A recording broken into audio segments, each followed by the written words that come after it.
The Cellcast is recorded in front of a live streaming audience.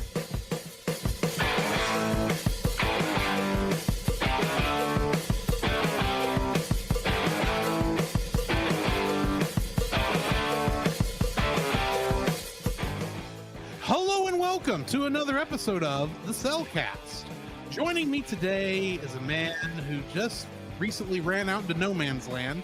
Welcome, Jacob.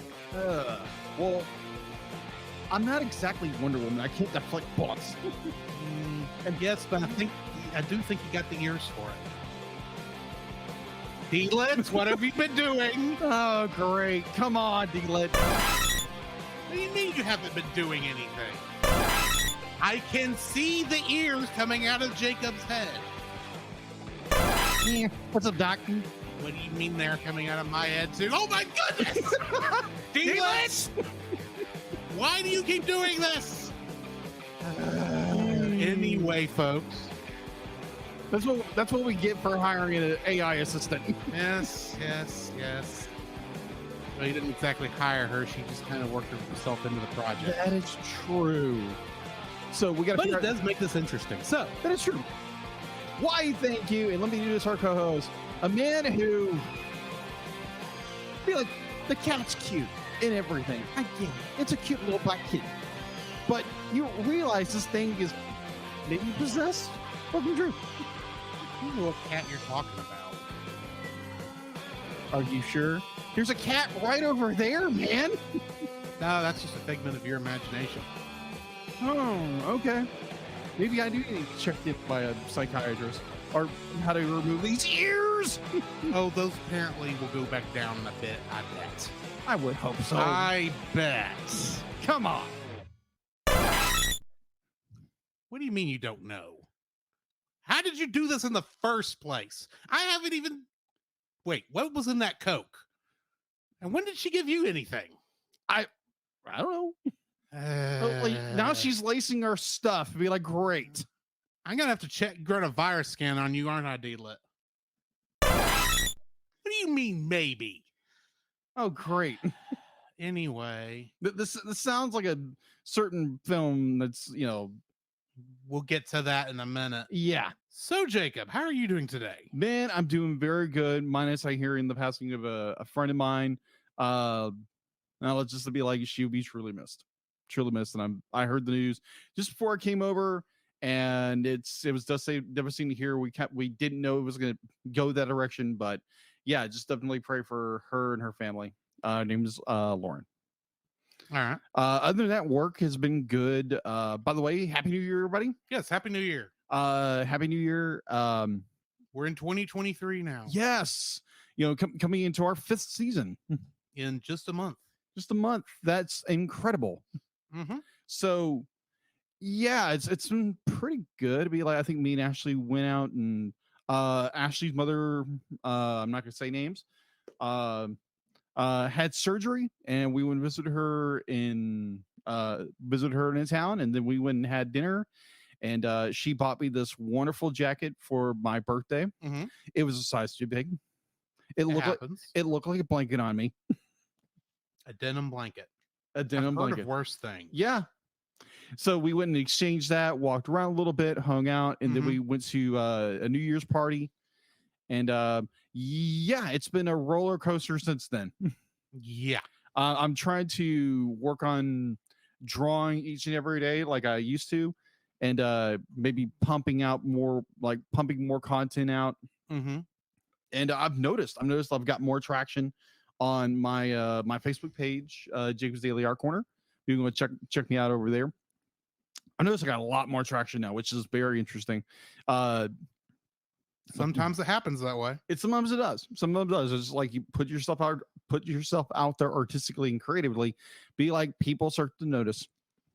So, anyways, I've been doing that, and yeah. So, what have you been up to? Oh, nothing much. Work, podcasting on other shows. Yes. Namely, Henshin Men with Nate from the Monster Island Film Vault. Yes. Where we're going through. So if you're not caught up with that, for one reason or another, his previous co-host had to dip out, and he'd been doing a couple of little quick guests here and there, and he'd done a couple episodes by himself because he wanted to get Common Rider finished because that's a 99 episode show, and they were like 3/4 of the way through it. Wow. So I just went and popped off. Hey, if you need someone to help you go through any of these, I'm available, and I'll do however many you want me to do. You volunteered as tribute. I volunteered as tribute. Hey, it worked once before. Why not twice? That is true. That is so true. I don't feel abandoned at all. I didn't abandon you. Or betrayed. I didn't betray you. This is just another. How many times have I guest hosted on like Retro or at the time I did that devotion for Geek Devotions? This is not any different. Oh, I know. I kid.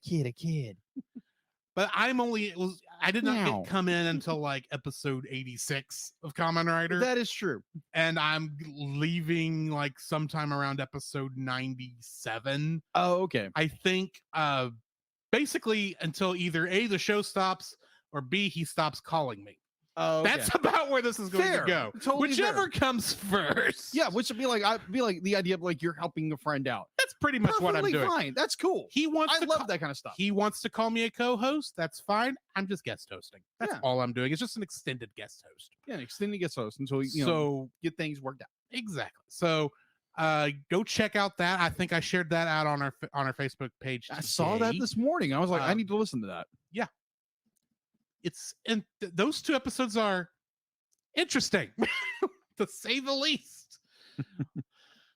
One of the monsters is half lion, half spider. Oh, okay. And don't ask me how that works. And it's Nate. It'd be like it's always gonna be very entertaining in itself. It's 70s tokusatsu on television.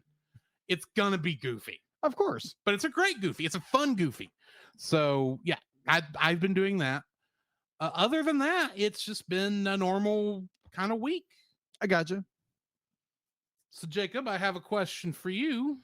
What have you been watching? What have I been watching? Besides the ears grow in my head, a lot of YouTube, actually. A lot of YouTube. Have you now? Yes. Like I usually do, I'll watch or listen to The Casual Chemist on YouTube. Mm-hmm. For those who love true crime and love just crime in general, it's a great podcast. It's a great YouTube channel. If you love crime, yeah, it's right up your alley. I think what you meant is if you like true crime stories. Yes, there we go. Actual crime. Yes. Be like, yes, you have a sense for blood and murder. Murder most foul. No, be like, it's a great podcast you want to listen to if you're a true crime enthusiast. So I highly recommend it. I've recommended to a ton of people. I'm not being told to say this, or this is not a promotion or a paid promotion from Simon Whistler, who runs the show. It's just been like, though, if you want to, yes, if you want to support our way, we will gladly talk about it. He's gonna talk about you anyway. We'll just take that money off your hands. Exactly. But I watched that. I've been reading through Killing Floor. It's the first Jack Reacher novel. Mm-hmm. That's by I feel terrible as a just general when I can't forget. I am terrible with names, people. If you haven't listened to us for the last 4.5 years, no, of course not. But I will remember his name. Jack Reacher? No, the author. Right. I was making sure I was thinking because it's the same guy who wrote. Wait, no, not Hunt for Red October. That's Jack Ryan. Yeah, it's Jack Ryan. I don't know Jack Reacher. Yeah, Jack Reacher. They recently they finished season 1 on Amazon Prime with Reacher. And apparently, what I've seen be like, yeah, the guy looks like Jack Reacher. Big burly guy you do not want to mess with. I know it's something. Lee Child. Thank you, Lee Child. Thank you very much. So I've been going through that book. It's really good. I've been listening to Audible on Audible. There again, not being, no paid subscription from Audible, but again, happy to if you want to. But yeah, Just start paying your people better. Yeah. Just saying. I don't get political much, but it's like when I heard how bad they were doing, it's like, yeah, Audible needs to pay some more. Yeah. Amazon, you got the money. Anyway. True. And we just got delisted from Amazon. But yeah, just I really enjoyed the book. I'm trying to get through it. There again, growing with a person who has reading disorders and ADD and dyslexia, reading was kind of hard as a kid. So I'm trying to get into reading more, and it's really encouraging. It helps you, develop your vocabulary. And yeah. So other than that, I have been doing Spectacular. How about you? What have you been watching, listening to, or playing? I finished Ultra Q. Really? Yes. It's a good show if you like kind of Outer Limits style black and white television shows. Okay. In Japanese. Yeah. From the 1960s with kaiju. Huh. And I finished Ultra Q because I wanted to watch Ultraman, which Ultra Q is technically is before that, even though Ultraman never shows up in Ultra Q. And which is weird. I'll be the first. Well, I'll tell you why, because I actually looked all this up. Really? Yeah. The suit that would end up being Ultraman was originally intended for Ultra Q as just another alien that was going to come that they'd have to deal with. And the show got canceled before they had a chance to actually make that episode. Huh. So when they decided to make a new show, he told the guy making the suits, hey, make another suit like that alien we made, but paint it up red and silver. And that's going to be our new superhero, basically. Oh, okay. And they reuse a bunch of the old Ultra Q suits in there. The only real issue I have is apparently the only real handoff between these two shows to really make them feel like it was a televised theatrical performance that allowed them. I don't know. It's not, I don't think it's on my DVD or on my Blu-ray over there. So it's like, I have no idea how these people switched. Now, from what I've heard, it's something I'm going to get to be talking about next week on what I've been watching. Shin Ultraman does a better job of making that handoff. Okay. So I'll talk about that next week. Got it. When I can actually have an opinion.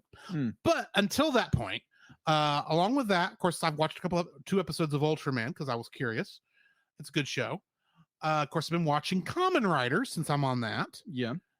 But I've also been playing something else for another project that got released. Yeah. Since we last had an episode. Yeah. A personal project that is a Cellcast production, technically. And it's that because I'm the one doing it. And I said, oh yeah, this is Cellcast. Yeah.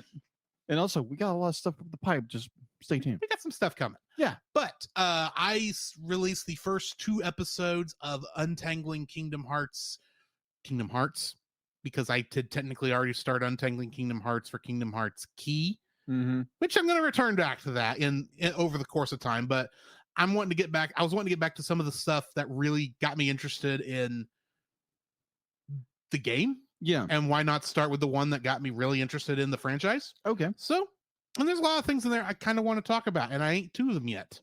Got it. But yeah, I played a little bit of that game. So, that's just the best kind of research. Just playing a game. It's like, okay, let's see what I ran into in this section. Look, I just did it since it was just the opening cutscene. Yes. The cutscene that I never understood for 18 years, 19 years. Literally, I did not figure out what that opening cutscene was supposed to be until I watched it again for Untangling Kingdom Hearts. Wow. And I finally realized, it's foreshadowing. That's all this is doing. Oh, okay. It's actually really good foreshadowing. Really? All things considered. But I'd never caught that before. So I'll be talking about that on that. So go check out all that stuff. Anywho, so I've been playing that and watching all that tokusatsu, and I've been playing another game. And I would like to, while Xbox is not paying us, though I'll gladly take money. I'm just going to say Xbox Game Pass, if you have an Xbox, is a great deal because anything that's Xbox Game Studios, you can play for free if you've got Xbox Game Pass. Really? Yeah. And a couple other things are in that service too. It's kind of one of these Netflix for gaming experiments, except I think this one actually works because it will actually download the game to your console. Really? Which is nice. And so since I finally finished for the first time last week, which I didn't ever think to talk about, but our last weekend actually, I finished playing the original Psychonauts that was on the original Xbox. Oh, okay. That is kind of and that's it's like a Saturday morning cartoon, but in 3D. If that makes sense. Yeah. And so I beat that. I then played the technically it was a VR game, though I didn't play it in VR, but the semi-sequel Psychonauts in the Rhombus of Ruin, which was supposed to split between Psychonauts and Psychonauts 2, which Psychonauts 2 just came out to either last year or year before last, but I never got around to playing it. Because I thought I got to finish Psychonauts before I play Psychonauts 2. True. Makes sense. And I've been playing Psychonauts 2, and that's a trip. What I've heard of the game, yes. Yes. The level I just got done doing was set in a competitive cooking game show in which you are trying to feed puppet versions of all the quote unquote head of the Psychonauts organization, but they weren't just puppet versions, that they were also animal half breeds of those people. Oh, so it's like, it was weird and fun. That is weird, but it was a lot of fun. If you've never played Psychonauts, highly suggest checking it out. I think I saw it on Steam on sale right now for like $2.99. That's not a bad deal. Not a bad deal. I have no idea if this is live when on the audio version, and definitely probably won't be there for you people way in the future, high future people. High future. D-Lit says high future people. Also, there might be people listening to this years down the road. You never know. That is true. That is so true. Anywho, so yeah, I've been playing those, and yeah, that's pretty much it. Okay. So, Jacob, my next question for you is, what do we got in the news? The Cellcast News with your host Jacob Heron.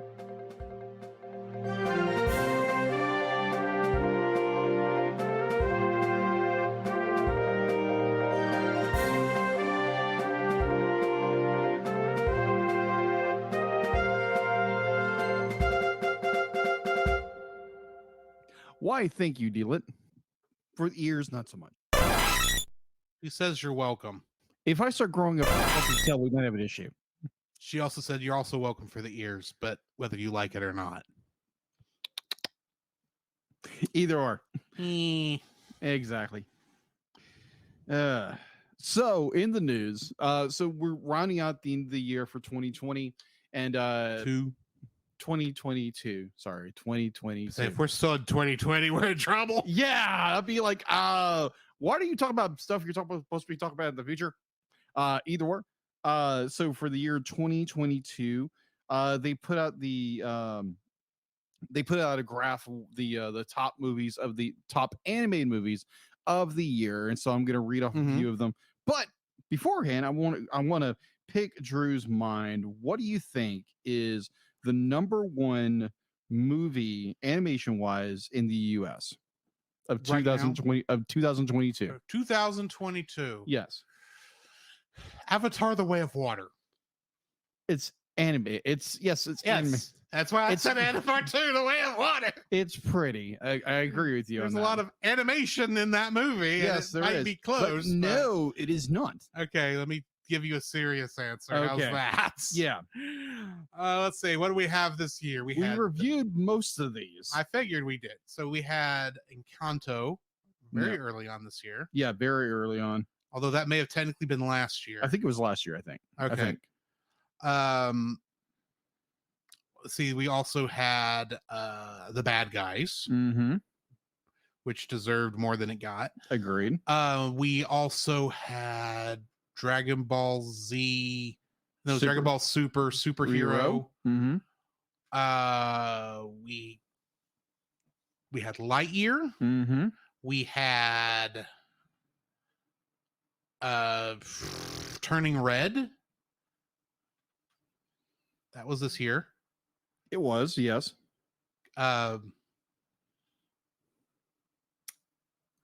We did have Strange World, but neither one of us have seen it. Yeah. Super Pets. League of Super Pets, yes. Mm-hmm. Trying to think what else there was. Sonic 2. That's about as animated as Avatar 2, The Way of Water. That is true.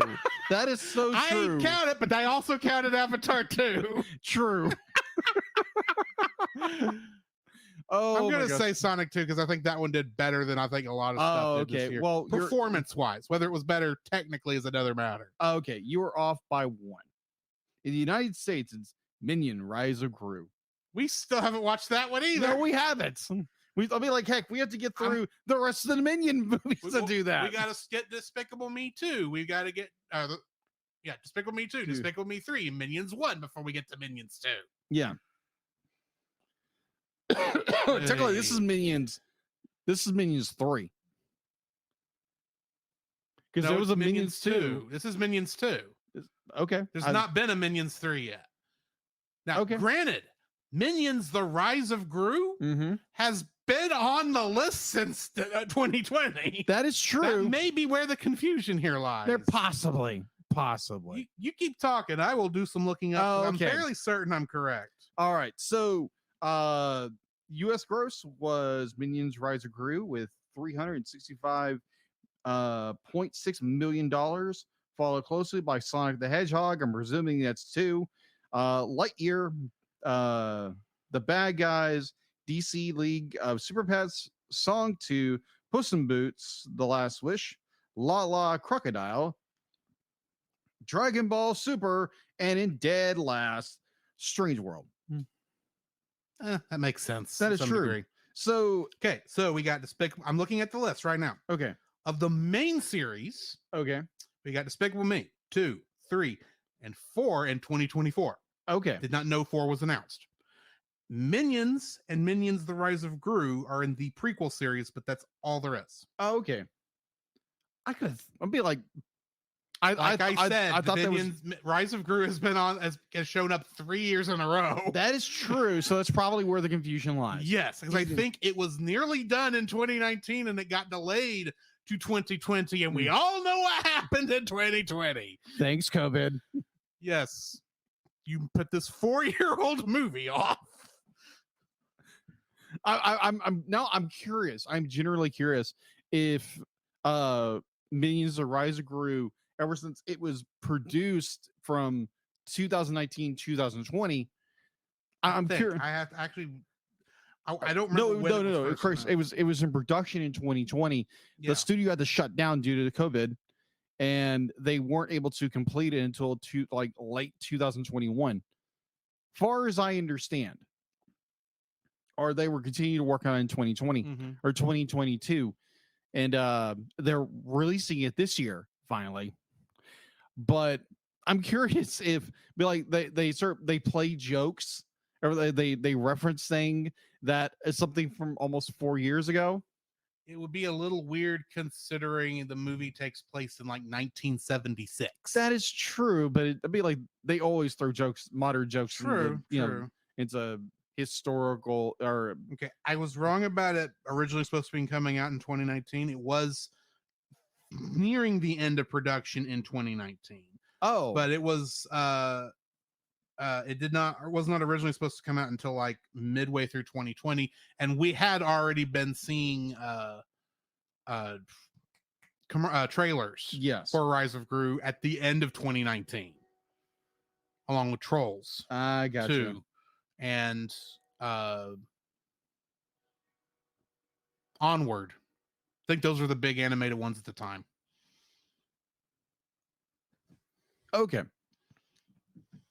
So international box office right now be like it's Minions again, Sonic the Hedgehog 2, this list doesn't really change much, except for number 6, you have number 2, Sonic, number 3, The Bad Guys, 4, Lightyear, which I'm very surprised Lightyear was there. Is that high on the list? Yeah, because it was not well received. No, it wasn't. As they wanted it to be. True. Honestly, Turning Red should have been the first to go back to theaters in Lightyear. True. Even though I follow the thought process. Mm-hmm. Number 5, DC League of Super Pets. Number 6, One Piece film Red.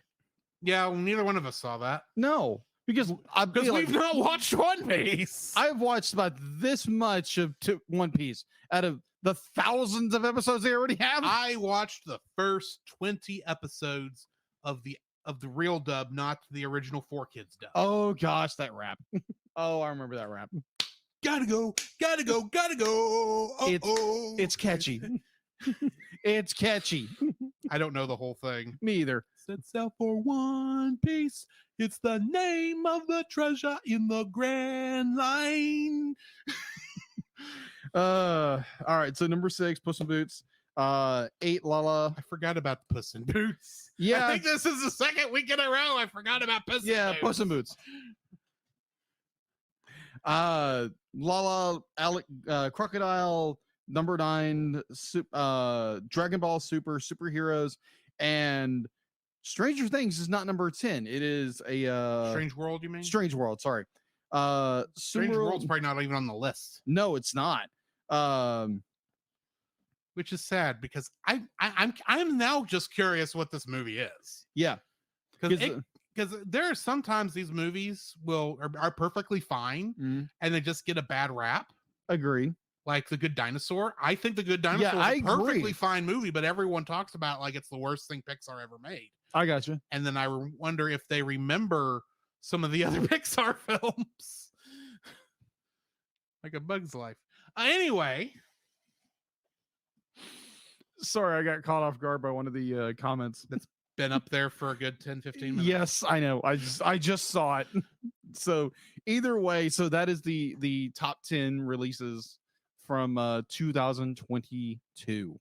Okay. So now that we are in 2023, I'm looking forward to the movies that are coming out this year. We will talk more about that on our anniversary episode, as we always do. Yep. So just be like, if you have any movies that you would love us to go see in 2023, let us know in the comments down below. Spoiler alert, I think we both definitely want to see Mario Brothers. Yes, absolutely. We'll have to figure out how that works since that's Easter weekend. Mario. Mm-hmm. But anyways, so yeah, just go, comment on our social media, Facebook, Twitch, or Instagram and Twitter. Go check us out there and leave a comment down below where those are, and let us know what you would want us to watch that is coming out in 2023. Also, if you are listening to this episode prior to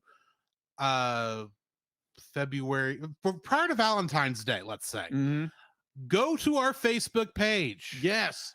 And look for the poll that should be pinned to the top of the Facebook page to vote on which of the 4 movies we have listed there to be the first one for our Cellcast Rewind. Rewind. Because for those of you who don't remember, the first season is different from the rest. Oh my gosh, yes. Because until we got to, I think Nightmare Before Christmas is the last one we did in the old format. Yeah. But up until that one, we just had once we hit the review section, we had no more notes. We had no more format. It was like we got to there and that was it. Yeah. And then we just talked, sometimes for hours on end. And a lot of it had to be edited down. A lot. This was a problem pretty much up until I said, look, we need to make this a lot simpler on both of us. Agreed. I think we were we were still experimenting on ways to try and get the show under an hour. Yes. Oh my gosh. We never really was able to do that. No, I think the shortest we ever did was probably like we've done one under Angry Birds. Angry Birds was the shortest one. It's because we hated that film. That was not a good film. Like that was the shortest. And that's not on our list of ones to do. No, but we have listed on there, just so everyone knows before you get there, Tangled, Summer Wars, Spider-Man Into the Spider-Verse, and Batman Beyond Return of the Joker. Yes. Go vote on which one of those four you want us to hear us review first. We will get to the others later, but we haven't really discussed when we'll do the others. But yeah, we are kind of doing it where going forward, starting in season 5, the last episode that we recorded of the month is either going to be a Cellcast rewind, where we'll go back and do one of the old shows, or it will be Cellcast Plus, which is a project we've gotten on and off the ground about 3 or 4 times now. Yes. Over and over, my gosh. And I think we figured out a way to actually do it where we'll actually release episodes. I still have 2 episodes from the last time we did it I need to release. But they've been locked behind a Patreon wall for way too long. No, they never did. They never got released. They never got released. They're still on old Bessie over here. Oh my gosh. Sorry, patrons, for that. That's my fault. That is my fault completely. It totally happens. It does. But we are going to release those to you. So you can, to everybody, I should say that specifically, those 2 missing episodes, we're not using that as an excuse to skip weeks of recording. Though I kind of wish I hadn't just said that, because that would be a good way to pull that off. Now that nice for blowing our cover. Oh well.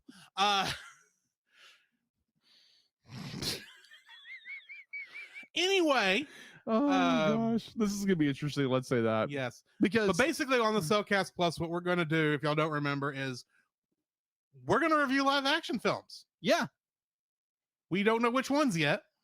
We have not thought ahead to March. No, because the last movie we did, which was not released, was Wrath of Khan, and then before that we had Doctor Strange in the Multiverse of Madness. Yes, we never released either of those episodes. Those are going to be released sometime in the next 2 months.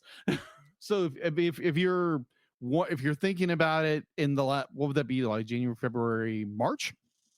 Yeah, March. March. March. If you can think of a movie that's coming into theaters, or it's going to be on Netflix or whatever that's coming out, please let us know. We will highly consider your idea, and highly consider it. And we be like, heck, we might even choose the movie you chose. So you never know. You never know. So that's just our way of letting y'all know what's coming up. Yeah. And of course, go check out the Untangling Kingdom Hearts thing. Also, for those of you who listen to the show and maybe y'all are getting ready to go through some of the animated series that we have reviewed, but you don't want to listen back through the entire episode, I am going to be working on separating those out to their own feed. They will still be part of the show, but I'm going to separate them out to where if you just want to go through just that section, you'll be able to go through and find those episodes easily. Yeah.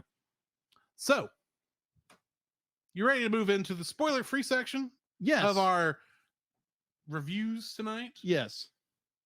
So it's interesting reviews. Certified fresh and spoiler-free.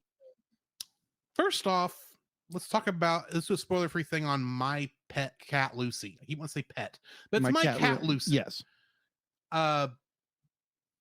Go watch it. Yes, go watch it. That's pretty much the thing. It's 4 minutes. No, it's not even that. It's like 2 minutes. This is actually I thought it was longer than that, but either way.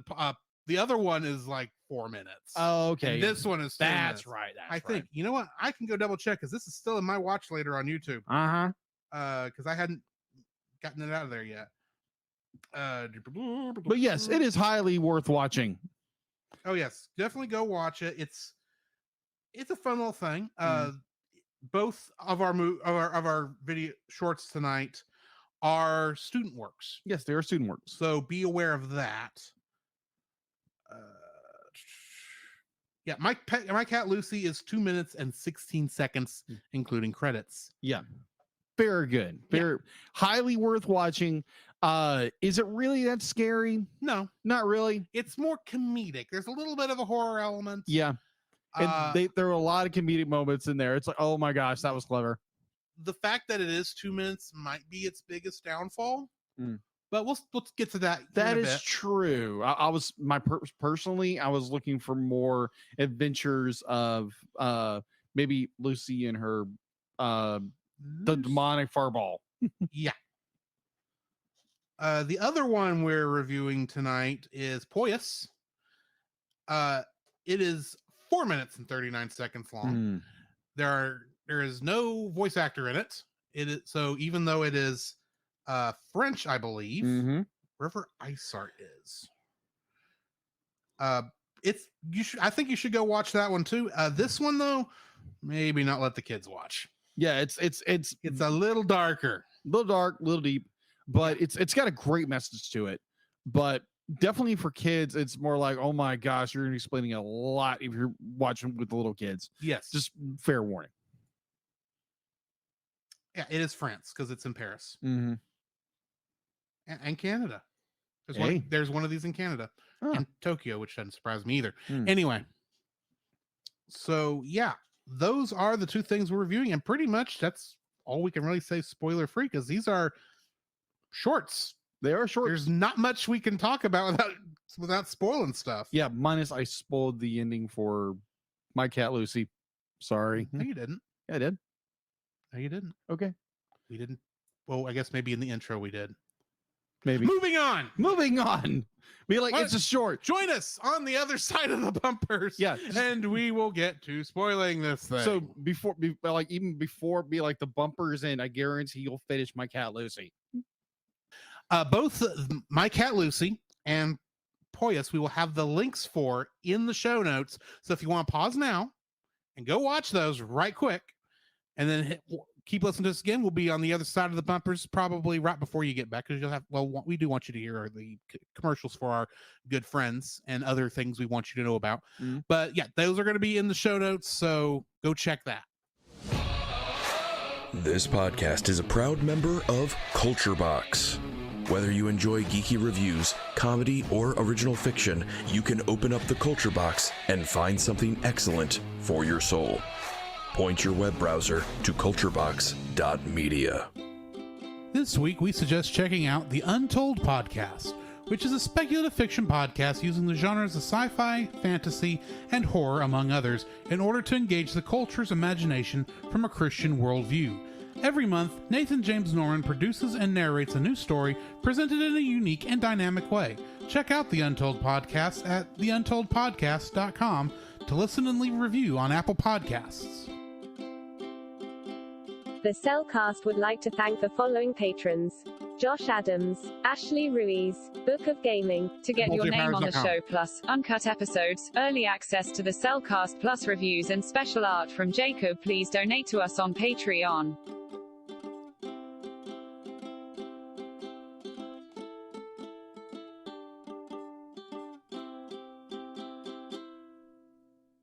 The following is a spoiler-filled review for the shorts My Cat Lucy and Poilus. Listener discretion is advised. Also, if I've mispronounced Poilus, if it's supposed to be pronounced differently, my apologies. I think that's going to be true most of the night. Yes. So, My Cat Lucy was written and directed by Kate Valiant. The cast was just Philip Lamont as Tucker. This is his only thing. There were no Kingdom Hearts connections. All right, so for My Cat Lucy, as IMDb for 7.2 out of 10. Production direction by Kate Valiant. I think it's Valiant, but I could be wrong. Yeah, Valiant. Distributed, it's a student film. It was released on October 28th, 2022 at the Austin Film Festival. Apparently, it's won all the awards. That's about it. Hang on.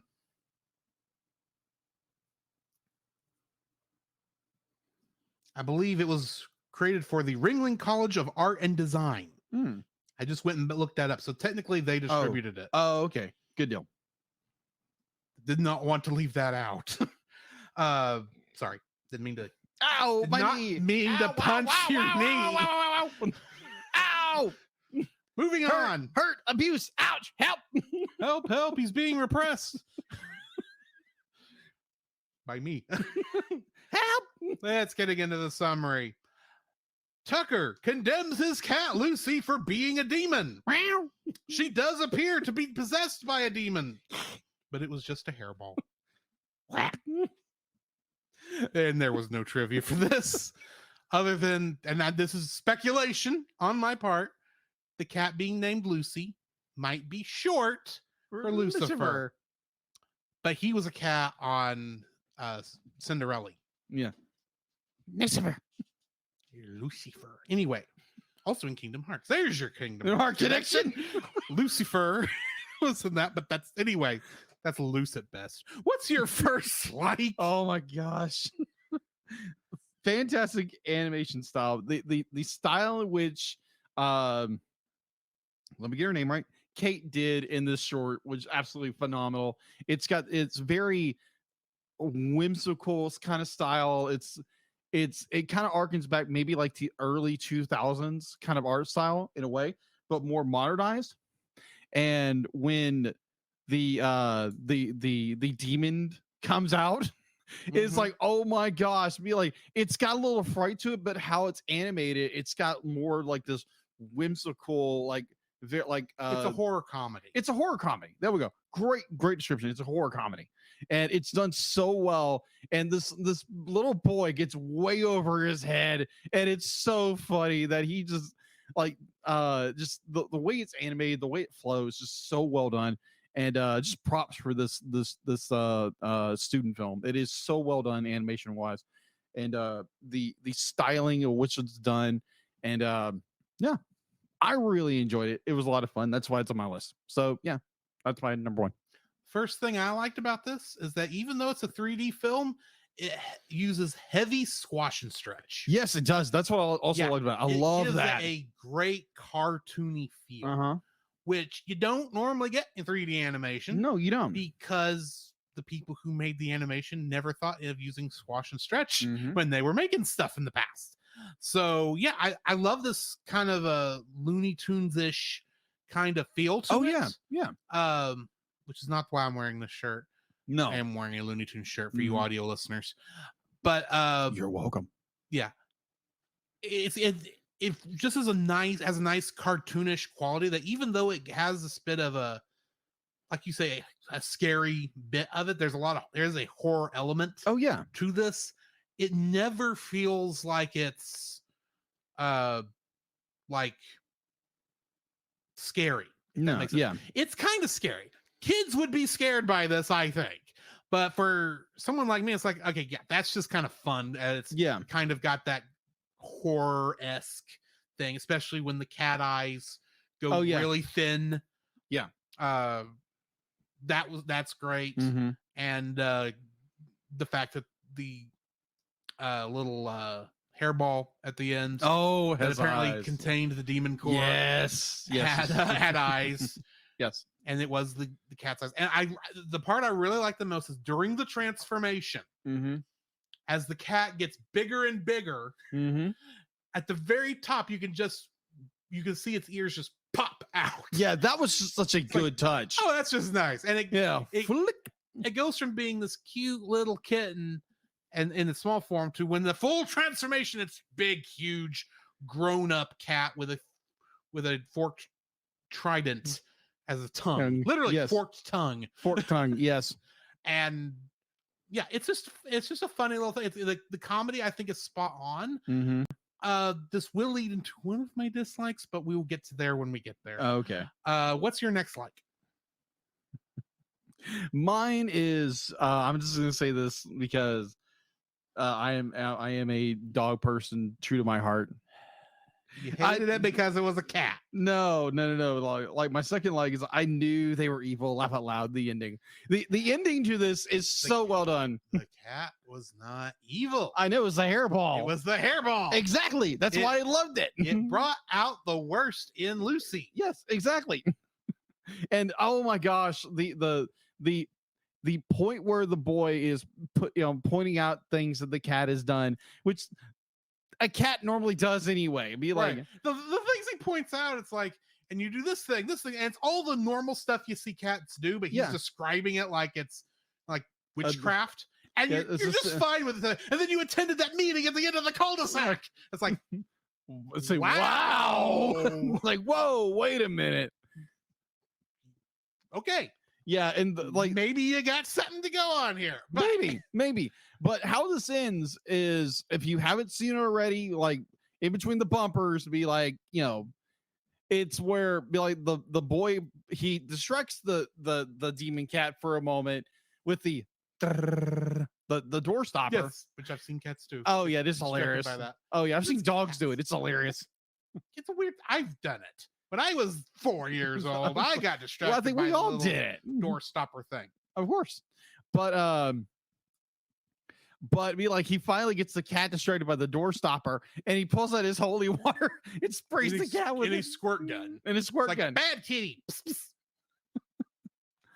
But like the cat shrinks down to a cute little kitty and hawks up a hairball, and that's the demon. And I was like, oh, that is clever. And then they walk away, and the little demon's eyes pop open. I'm like, oh, that's a good cliffhanger.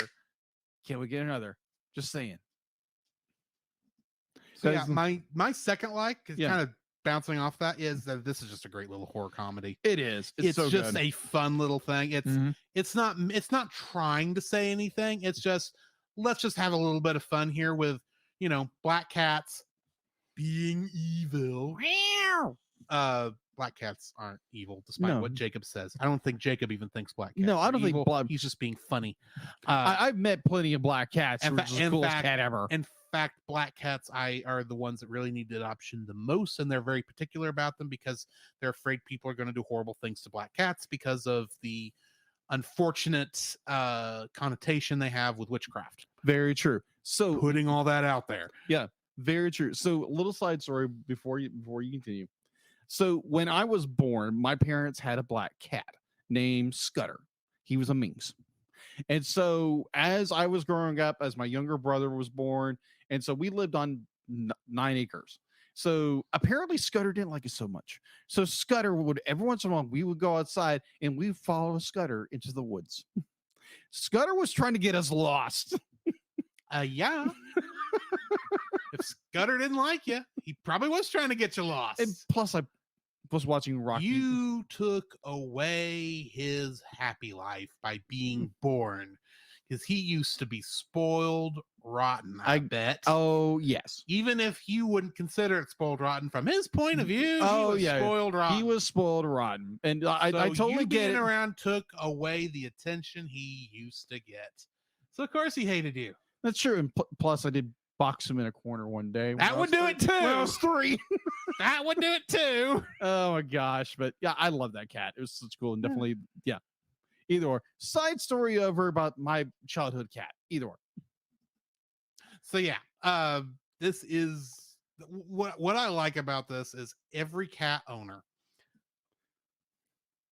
knows what's going on. Yeah.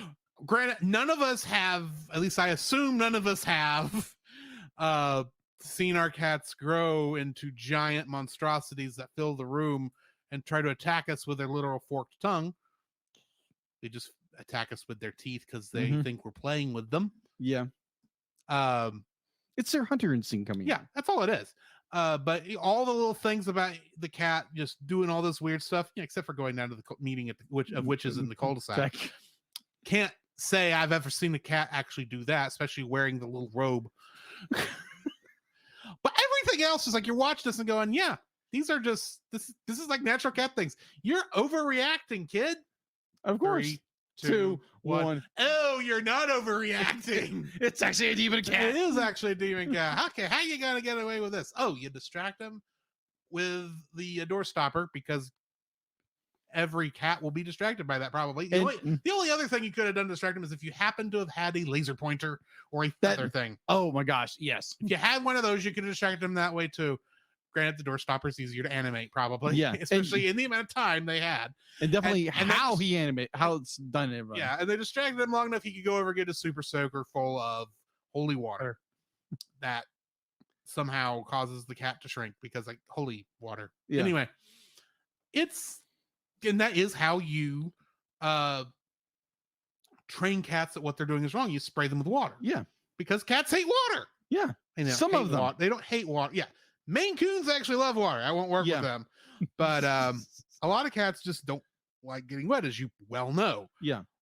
The only other funny thing would be is if the cat didn't start transforming until it like lapped from a bowl of milk, since technically cats are lactose intolerant once they're of age.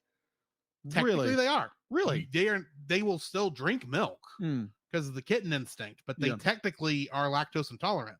So you shouldn't do it all the time. Huh. Granted, adult cats are like this. Kittens, you can let them have milk. Yeah. It's kind of a thing. They will be fine. I admittedly, the last couple cats I had, when I got done eating a bowl of ice cream and you have the little melty bits that, most people would just drink that. Yeah. Set it on the floor for the cat. Of course. And the cat would just lap that up. Mm-hmm. And then we put him out for the night, so we never heard the cat farts. Anyway. Just saying. Yeah. So yeah, My Cat Lucy. It's a great little short. This is my that's going to be the end of my likes. What's your first dislike? My first dislike, there's no sequel. It's a student thing. I know, the chances of there ever being a sequel are nil. But it was made last year. You never know. They could have graduated. Yeah. And someone might want to say, like, I want a sequel to that. Can we make that? You'd have to then get the rights from the college. That is true. And the creator. Well, one assumes the creator's working on it. Yeah. So those rights kind of would go hand in hand. That is true. But the college technically also owns the rights to the thing since they distributed it. That is true. So, but also George Lucas did his THX 1138, but that's that was a student film. Yes, but he remade that with the script he wrote. The script he wrote was not owned by the college, I don't think, just the film. Oh, okay. Either way, they got the student film later on to put on the DVD. Anywho, but my main gripe is there's no sequel. You see what this little demon hairball does next, or at least what Lucy does, because Lucy's just a cute little kitten, right? But that's my only gripe. I find this very adorable, very cute. It's got this very cute comedy horror vibe, which I dig, and I love that. It's great. Which I'll probably show to people because that is just such a good little short. There again, links down below. Go watch it. Do you have any dislikes? I have one dislike. Okay. I wish there had been more build up to the transformation. I really feel this short needs another 2 minutes. So you can get a little bit more build up to, and a little more, wondering, is the cat a demon? Is it not? A little bit more of that. And so you could do a lot more things, with the kid messing with the cat, maybe have him as he's continuing to test the cat, give allegations against the cat or to test the cat. He's doing stuff and the kitten's just playing with him, that would be cute and fun. And we'll go, okay, this thing's in the demon until the actual transformation starts. Yeah. And then I want more once the transformation is finished of him trying to get away and survive against this big giant kaiju cat. I want more of that kind of stuff, because that's my biggest issue, is that this thing, because it's only 2 minutes long, is just boom, boom, boom, boom, boom, boom. There's like no room to breathe. Yeah. No room to think. It's like it starts and it's like about the time, just as soon as he makes the allegation about, meeting with the witches at the cul-de-sac, he then just starts transforming. Yeah. And it's like, boom, right there. It's like, you're not even 15 seconds, maybe 30 seconds into the short when that part happens. I just wish there was a little more build up and a little more stuff during the climax. Granted, that would have taken a lot more time to animate, but it would have been nice just to sort of, and plus I would not also be surprised if maybe the assignment for this did specify an amount of time and it might have been 2 minutes. So I don't know. I thought it's a good little short, but I just wish we had just a little bit more time to breathe and let it really grow to a full thing instead of it feeling like it's starting and then you don't have room to breathe until the credits end. So anyway, yeah, I would agree. I would agree if maybe like a company would, use the lights, kind of like how George Lucas did with his student film, is grant this creator a opportunity to expand their story, which I think would be great. Be like you could do it as maybe like a TV movie or something like that. You can make it into a longer short and just expand it, make it funner, and make it more out there. But yeah, that's what I think. Be like, I think that would be I think it would be a great idea. So if a studio wants to go in and be like, collab with this creator and create something like that, would be fantastic. But yeah, I completely agree that if the story was expanded a little bit more, understanding it is a student film, and Kate did an amazing job. Yes, with this, it's good. It's just to levy a constructive bit of criticism, which is all this is. I just wish it was longer. Just give us a little bit more lead up and payoff. Yeah, agreed. So why don't we go ahead? Do you have another dislike? No. Do we want to go ahead and rate this now before we go into the second short? I would say rate it now. Okay. I'm giving it an 8. An 8. Okay. It's nearly perfect. Yeah. I just wish we had a little bit more, and I don't know, because it's only 2 minutes long and there's not a lot of story, not that it needed much. And I just, like I said, I just wish it was longer because I feel like a lot of stuff got affected poorly because of the length of what they were doing. A little bit of rush to it. I'm going to give this film a little more love. I'm going to give it a 9. Okay. Because I really enjoyed the animation style of this movie and just the direction it goes, even though it's like 2 minutes. It's a 2-minute short, but it's just like executes everything in be like, I wish things could have been expanded. If a studio wants to do that, let's do that. But be like, for what it is, its length and its direction, I think it's done very well. So I'm giving it a 9. All righty. So let's jump into the next short. Poilus. Once again, if I've mispronounced that, I apologize. This was directed by also a bunch of names I'm probably about to mispronounce, and I apologize. I say directed because that's how it's listed on IMDb. Kind of what I got was this is the creative team behind this and did all of it. Guillaume Auberval, Leah Dozul, Simon Gomez, Timothy Heck, Hugo Lagrange, Antoine Leroyer, and David Lashkari. And if I mispronounced any of your names, I apologize. Yeah, there is, of course, no Kingdom Hearts connections. And this is the only things any of them have done. I did check every single name. What's your there, because they're still new, folks. What do you got in info and stuff? All right. Info and stuff, IMDb, it has a 6.2 out of 10. Production was iSart Digital. Distributed because it's a film, it's a student film. It was released on September 14th, 2016 in France. And this is another one. It's got a bunch of awards behind it. So that's one of the, I saw it and I was like, oh my gosh, it's amazing. And then you realize, oh, this thing is acclaimed. It's like, nice. So yeah, that's all I got for info and stuff. I just had a realization. All the movies, all the shorts that we picked for this month, you actually went and picked student films that were recognized and are highly regarded as art. Yep. And I picked 4 Flash videos. Well, I did pick one that isn't. I do think they're art. Don't get me wrong. Yeah.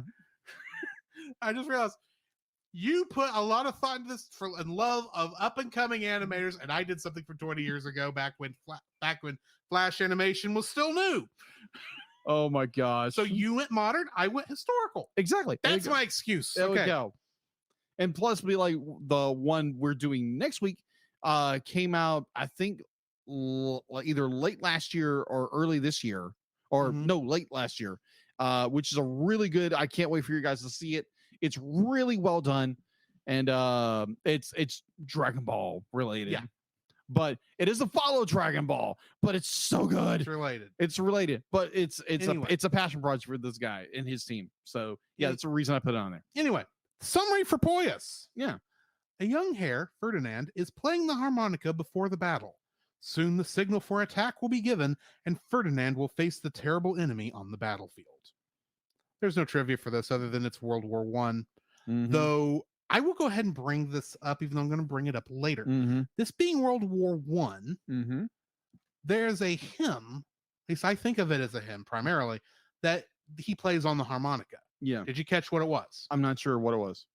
Surprising, because we sang it in the Christmas show, if you didn't recognize it, but Joyful, Joyful, We Adore Thee. Oh, that makes sense. But here's the thing. Do you know anything about that song? No, I don't. I did some research. Joyful, Joyful, We Adore Thee is a poem set to the lyrics of Ode to Joy by Beethoven. Oh, okay. It was written in like 1907. Oh, okay. It had not had a chance to, I think, to spread this far, because Joyful, Joyful was written by an American. That makes sense, because America didn't get into the war until 19... Just a fun little fact. I know what they're going for in that scene, and we'll get to that in a minute because that's in my likes. 1960. If it's all right, I'll jump into my likes. Go for it. I like the idea of Ode to Joy being snuffed out with a bullet. Oh, that's a good one. This is a good dark thing. Dark thing, and it's just not. It's the idea of like this one rabbit is after he just did something incredibly horrible without realizing it. Is in a way asking for redemption by playing this song on his harmonica. Yeah, because I get it's actually supposed to probably be Joyful, Joyful, We Adore Thee. Yeah, except it's had to have been Ode to Joy if it was World War One, because probably the song may not have made it over there. Anyway, I'm also guesstimating because I don't know how fast the song traveled. Yeah, but gets kicked out because senseless war.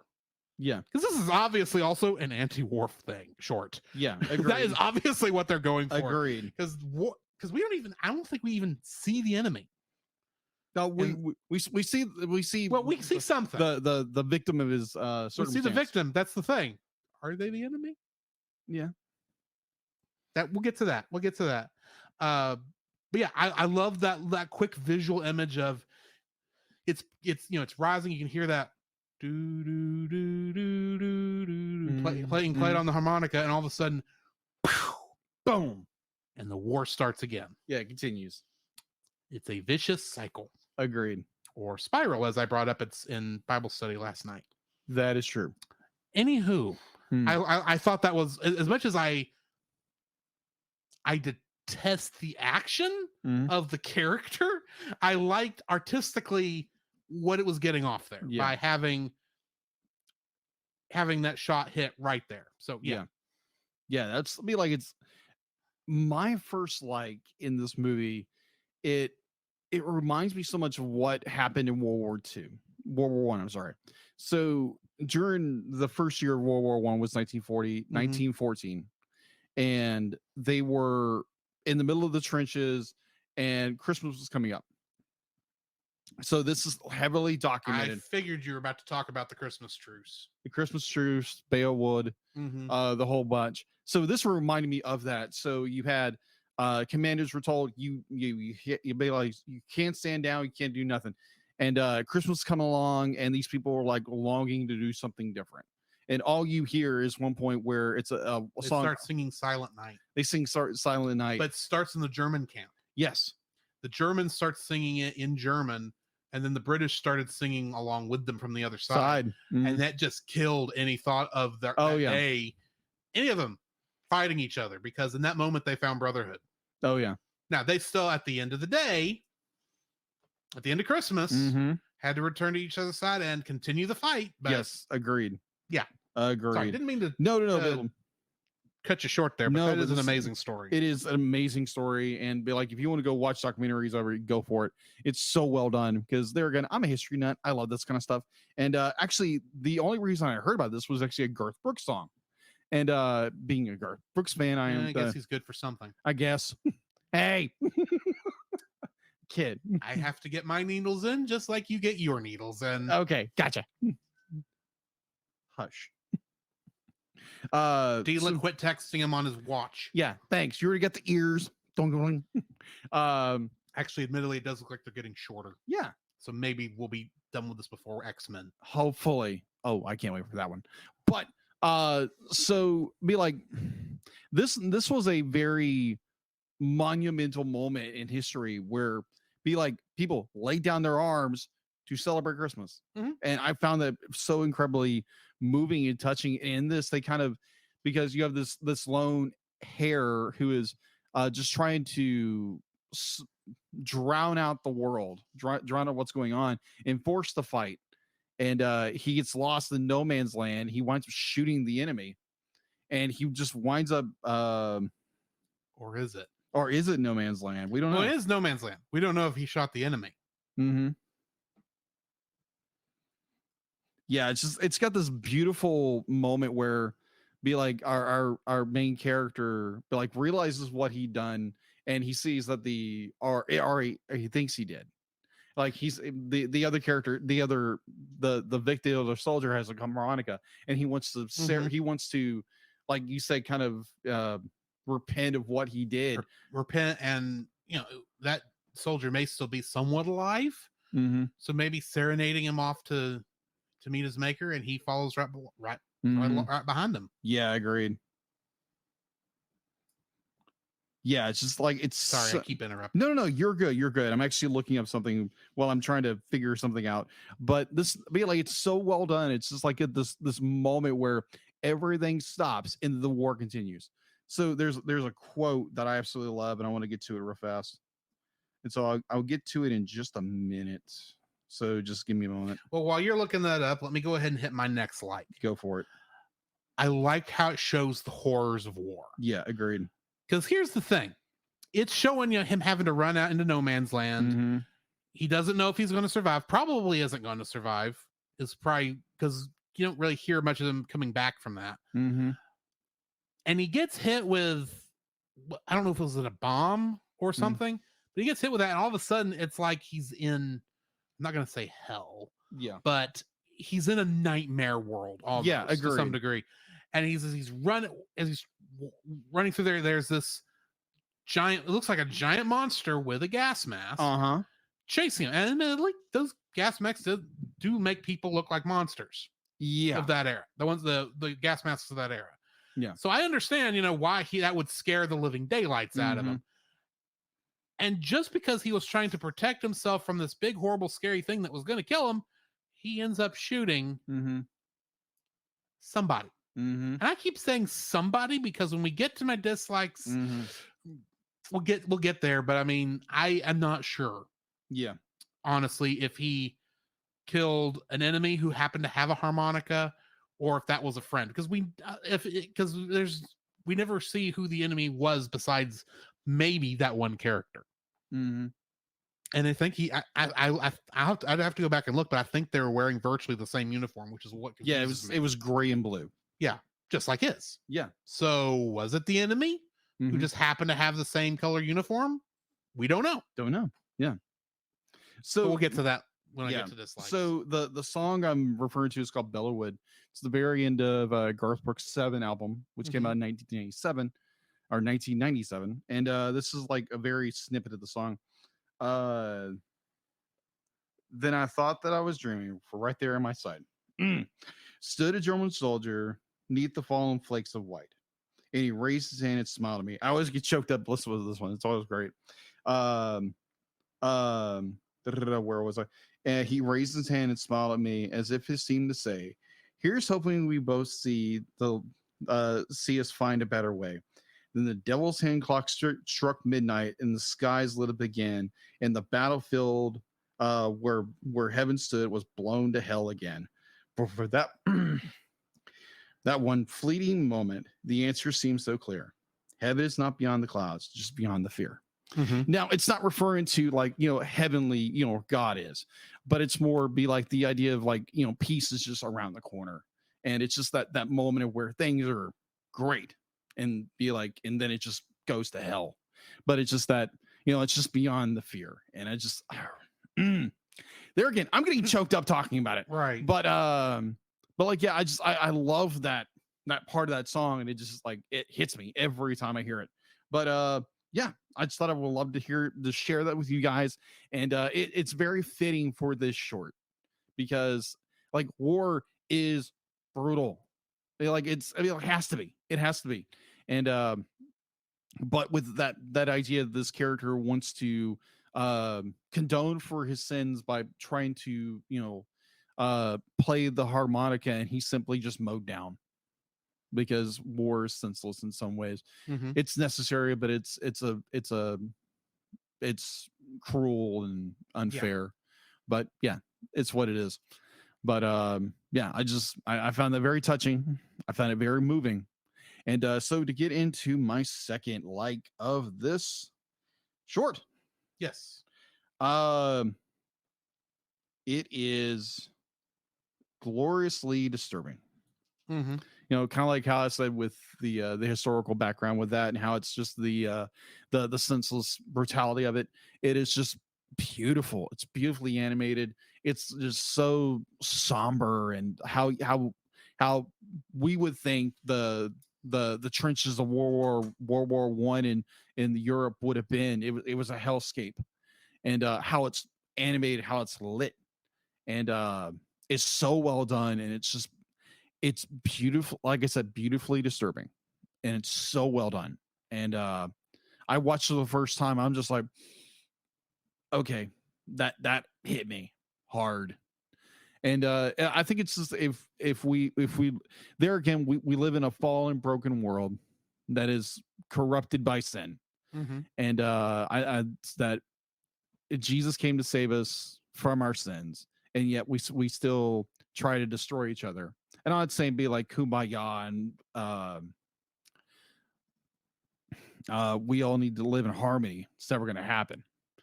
But if we just actually sit down and talk to each other about things and what's going on, instead of railroading each other and wanting to point the finger and hating each other, we might get along for once. Just saying. Because Jesus even said, "Love your neighbor," and that's not just that's not just Drew. It's like the person across no man's land. Everyone's your neighbor. Yeah, exactly. So yeah, I think it's very touching, very poetic of what the short is. So yeah, go watch it. It's so good. But as much as we liked it, we got to talk dislikes. Yes, we do. And I'll go ahead and get the one I kind of already have talked about a little bit out of the way. Yeah. I'm not sure if the other rabbit he killed was an enemy or a friend. Yeah. That is on purpose, I'll admit. Yeah. Because the whole point is showing how senseless and useless war is. Agreed. Except I think both of us agree that there are times when war is necessary. Yes. Agreed. But in the moment, it can very much feel like you're just fighting other people who just see the world only slightly differently than you do, maybe. At Agreed. Most. Agreed. So, I mean, because like I said, you can see this go in one of two ways. Either A, he killed one of the enemy soldiers from the other side, and that he happened to have a harmonica too, just like he had before the stupid generals, just stepped on it in the mud because he was too busy playing with that instead of going out and doing his job. Yeah. Or another one of his friends saw that what the general did to the harmonica, picked it up, cleaned it off, and was running it back out there to him. Possibly. You can go either way with this. Yeah, and it doesn't change the fact that in that moment, when he was a frightened little rabbit, he shot the guy because he thought it was a monster coming to attack him. Of course. Or at least that's what we see from his point of view. He didn't know. You get right down to it, he did not know. And he ended up killing him. And so I don't know whether it's powerful that we never saw the enemy, or if we did see the enemy and it was this one rabbit, because we never got to see who they were fighting. Granted, World War I, I'm assuming these are French rabbits because they kind of look like they're French rabbits. So they would be fighting Germans probably. I'm guessing.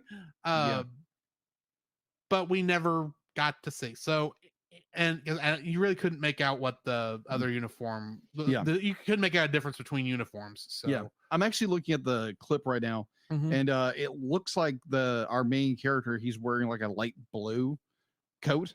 That would at least be a different color. So. Yeah, because the quote unquote enemy is wearing like a light gray.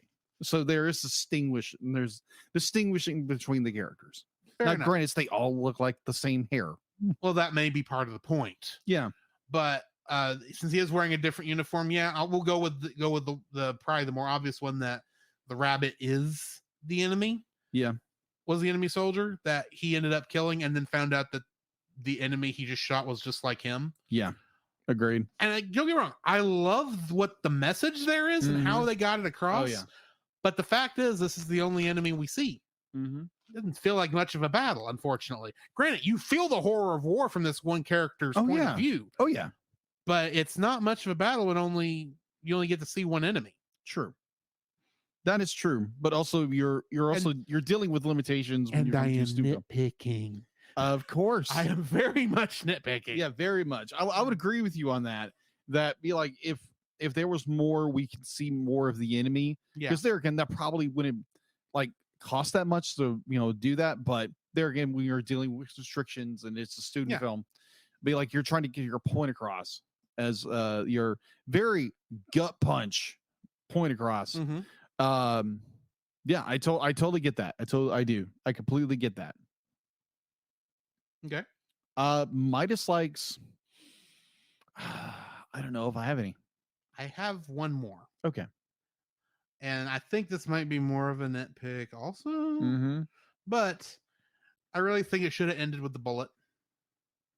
Because there is like one other, right after the bullet hits, you do hear the whistle again. And it shows, I don't know if it's the same scene, like they just took the same march from earlier and just redid it again. Yeah. Or if they reanimated it.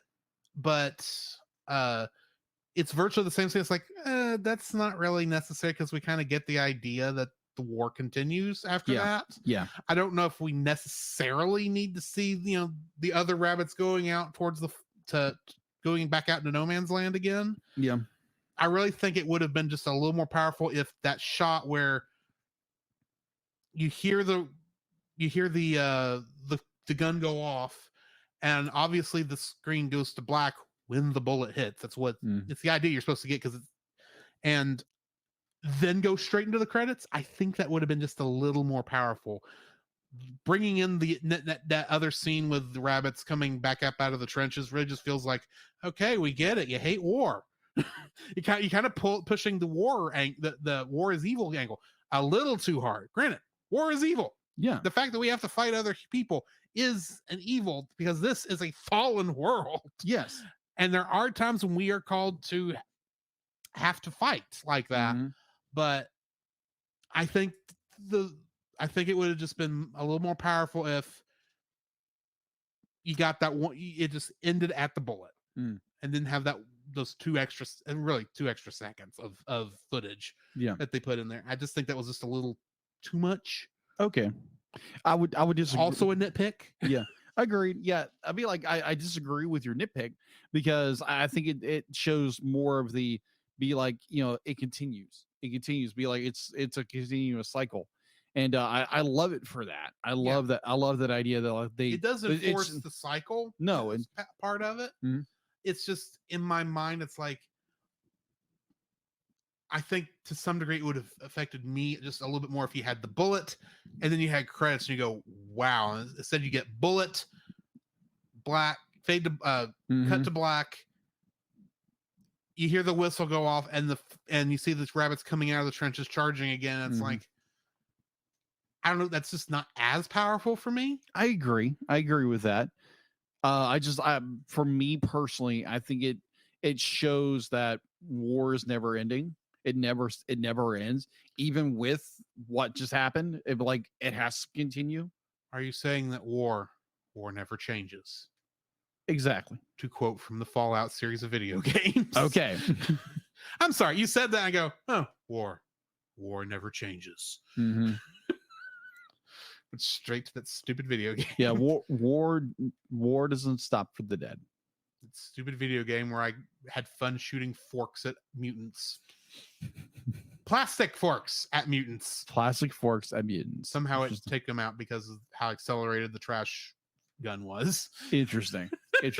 But yeah, I really love that they recycle that animation to tell that war does not stop for the dead. It does not stop for anything else. It's just not till the peace treaty is signed. Versailles. Let's just not go there. Well, let's just say there have been plenty of times where the peace treaty was signed and the war continued. That is true. Like World War I actually did continue for like a couple of months after Versailles. Yeah. So did World War II and Vietnam and Korea. Well, if I remember correctly, I could be wrong here. Wasn't there a Japanese soldier they found in like 1980 who was still fighting the war? Yeah, and on a lone island. Yeah. So for him, the war never stopped. I think it was like 1978. I couldn't remember the exact year. I just remember it was they found him, and it's like he's ready to kill, and it's just like whoa. Be like, you realize what? Be like, war's over. It's been over for years. Over for a long time. But it's that dedication to at that time emperor and country. Yeah, and it's like, yo, you don't stop. Anyway, yeah. Let's go ahead and rate this one. I'm giving it an 8.5. Oh, okay. It was very powerful. The animation was very well done. I think I failed to mention this, but it does kind of have a little bit of a stop motion feel while it is still computer animated. It does in a way, but it's a very subtle stop motion feel to it. It's got great animation. It's got a great message. And a very well told message. Very well. That's the thing. Even if I disagree with your message, if you can tell it good, I'll give you props. Yeah. Now, granted, I'm not a big fan of war, even though I agree it's necessary sometimes. And this just shows how horrible war can be. Yeah. And I think that's something people need to remember, because how much horrible is a war when the people who aren't having to fight are the ones that keep telling you have to go fight it. Yeah. But anyway. Yeah. That also points out a good point where definitely when it's like World War I in general, generals were the ones who were sitting comfortably behind the lines and just send people out. Just you get slaughtered. And that was one of the numerous things terrible about World War I. But my ratings would be a 9, just like I did for my cat Lucy. It's done so well. I love it's 4 minutes of pure animation gold. It's worth watching, and it tells this very, very powerful, very, very sad, depressing story, but it's one of those that it's trying to get across, and I love that for this. So it's a 9 for me. All right. And that brings us to the end of the shorts reviews. Next week, we are going to be reviewing, if I can bring it up, Legend, a Dragon Ball Tale, and Pharaoh. I know the Legend of Dragon Ball Tale. I know what that is. Yeah. What's Pharaoh? Pharaoh is an Egyptian. I know he's an Egyptian. Egyptian princess who is crowned Pharaoh, and it's her. How do you describe that? It's her like having to fulfill her role as Pharaoh, but she's struggling against it. Right. Yeah, and it's done very well. Okay. Yeah. Again, another student film. So we'll be reviewing those next week, but for now, we need to jump into the first episodes of X-Men, the animated series. Previously on X-Men. A sulky, over-bulky, kinda hulky superhero. A two-fisted and electrically transistored superhero. An exotically erotic and aquatic superhero. The Marvel superheroes have arrived. X-Men, X-Men, it's the day, X-Men, X-Men, come and go.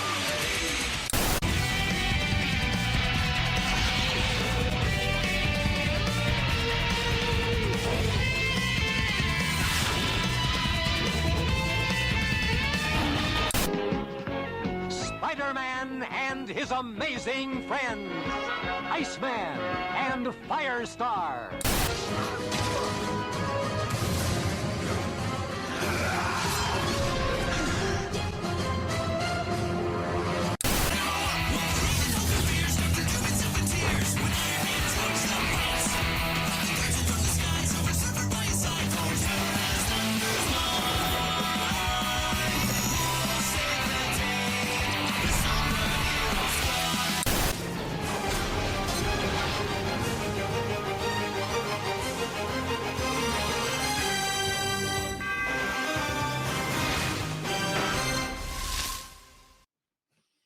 All right. Bravo, by the way. I tried. I'm so thankful he showed me, he proved it for me, because I would have been laughing my head off. I was trying not to laugh. Especially during the Marvel superheroes have arrived. Yeah, I was like, oh my gosh. I didn't know that existed prior to Tuesday. Me either. I mean, I'd heard of it. I'd never heard the intro. I'd never heard the intro. So I was like, what's this YouTube? Who knows what's out there? I mean, you find weird stuff everywhere. And admittedly, the video that I got that audio from, it is aged badly. Mm-hmm. It is like purple. Wow. The film is not in good shape. Oh my gosh.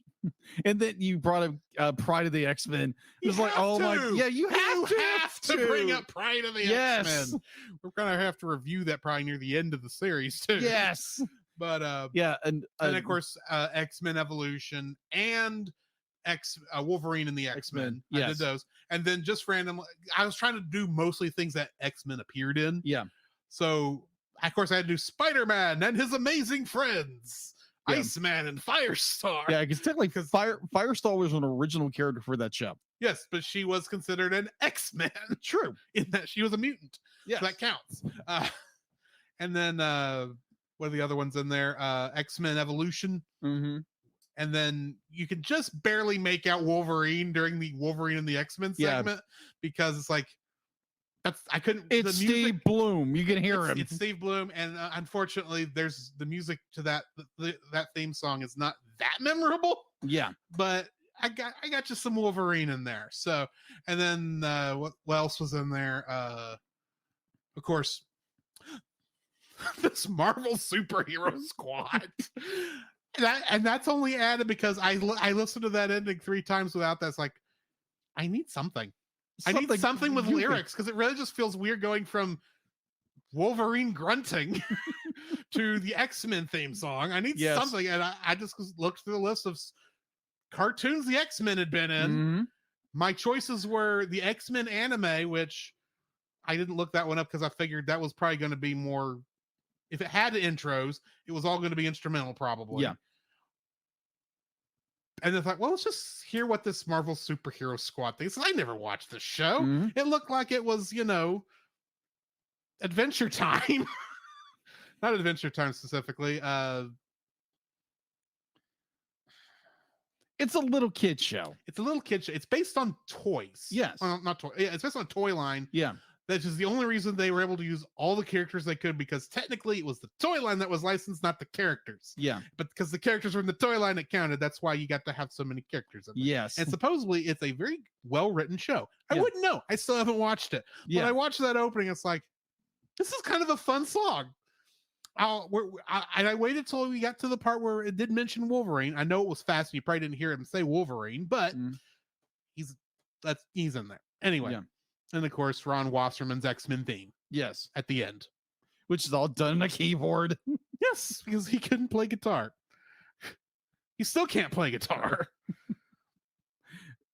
If you don't know what we're talking about, Ron Wasserman, along with doing this theme song and doing a lot of the music that's in this, he's most famous probably for doing the music for Mighty Morphin Power Rangers. He is. And our good friends over at the Power Trip podcast got to interview him. Really? Yes. I saw that. Yeah. Go listen to that episode because it's actually a great interview. And he does mention, he's like, yeah, I can't play guitar. I have to play it on keyboard, which was really fun when we got ready to do the Mighty Morphin Power Rangers movie. And not Sting, one of those great guitar players who had to play, saying, I think I figured it out. Show me how you played it. Like you couldn't tell that was on a key. You can't tell. You really can't tell. And so he's like, "Well, here's how I played it." And he turns around to his keyboard and he goes, Da, da, da, da, da, da, da. "Oh, not that one, but the Mighty Morphin one." Oh yeah. Da, da, da, da, da, da. It's like what? Like, you're gonna hate this. Night of the Sentinels. I am including both of these episodes as one episode because and this is probably the only one we're doing like this because this was the only one that aired as an hour-long episode and then was cut up into 2 episodes later. Yeah. Not much cutting was done, just enough they could throw the theme song in again. But when we get to the other multi-part ones, we will do each of those separately because that's why we did Tangled the series. Yeah. Where all the 2-parters were we reviewed as one episode, and that's because they were originally shown as one episode. Exactly. We couldn't watch it that way, but anyway, it originally aired that way. So, Night of the Sentinels. All episodes of the X-Men are credited as being directed by Larry Houston, but actually, if you read the credits, he's a line producer. Really? Yes, because otherwise, there's no director on any of these. Really? Yeah. That was the only director I could find, and Wikipedia is the one that listed him as a director. IMDb did not list him as anything. The X-Men animated series wiki did not list him. I only found that on Wikipedia. It's like, well, that's a director. I'm going with it. He was line producer, so he was pretty much doing at least the directing for the actors. Maybe not the animation, but at least for the actors. So this episode was written. Both these episodes were written by Mark Edward Edens. In this episode, a young teenager has been rejecting her mutant powers ever since she discovered them. But when giant robots track her down, it's up to the X-Men to save her. After breaking into the headquarters of a newly discovered government branch called the Mutant Control Agency, the X-Men lose 2 of their own members in a battle with the Sentinels. Getting into the cast. Since this is the first time we've talked about any of these cast members, I'm going to talk about all of them. All right, so when did the show come out? 92. 92. Okay. I didn't mention that, I guess. But anyway. Yeah. I guess I did quit mentioning when these things were coming out because of Star Trek Lower Decks because it's like they just came out last week. Yeah, this came out in 1992. This was on Fox Kids. Yes. Which was being run at the time by Saban Entertainment. So yes, this is a Saban television show. With Marvel Studios. Not the Marvel Studios we know now. Well, except here's the thing. The show was created by Fox Kids and they sold it to Marvel. I didn't know that. Yeah. I'm bringing up the actual date of when these aired. Hang on.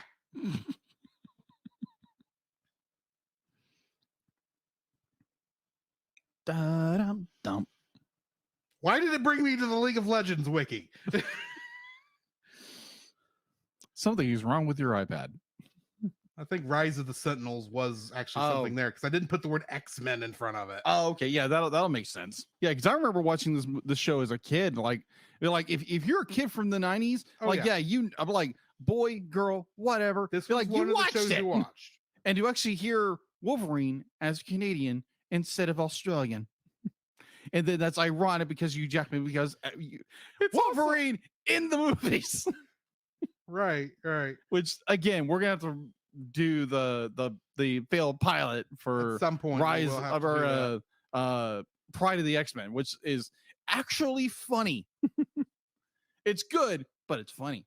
If you want to hear some people talk about that before we get to it, though, Bottom Shelf did a kind of a side episode based on that. So really, you'll check out that while you're waiting on it, while waiting on us to get to it. Right. Maybe. October 31st, 1992. Excellent. Although for some reason it does say episode 2 was November 7th, 1992. So maybe they play them separate. They played it the same on the first night. Yeah. First time they showed it. Yeah. So maybe they showed it again separated on probably. In either way. Yeah. Either way. X-Men the Animated Series. First person on the cast list. Cedric Smith as Charles Xavier and of course Professor X. Norm Spencer as Scott Summers, Cyclops. Cal Dodd as Logan Wolverine.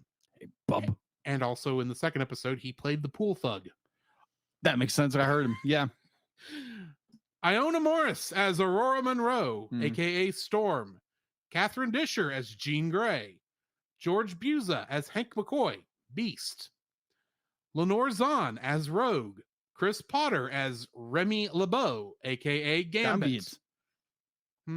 Gambit. Yes, Gambit.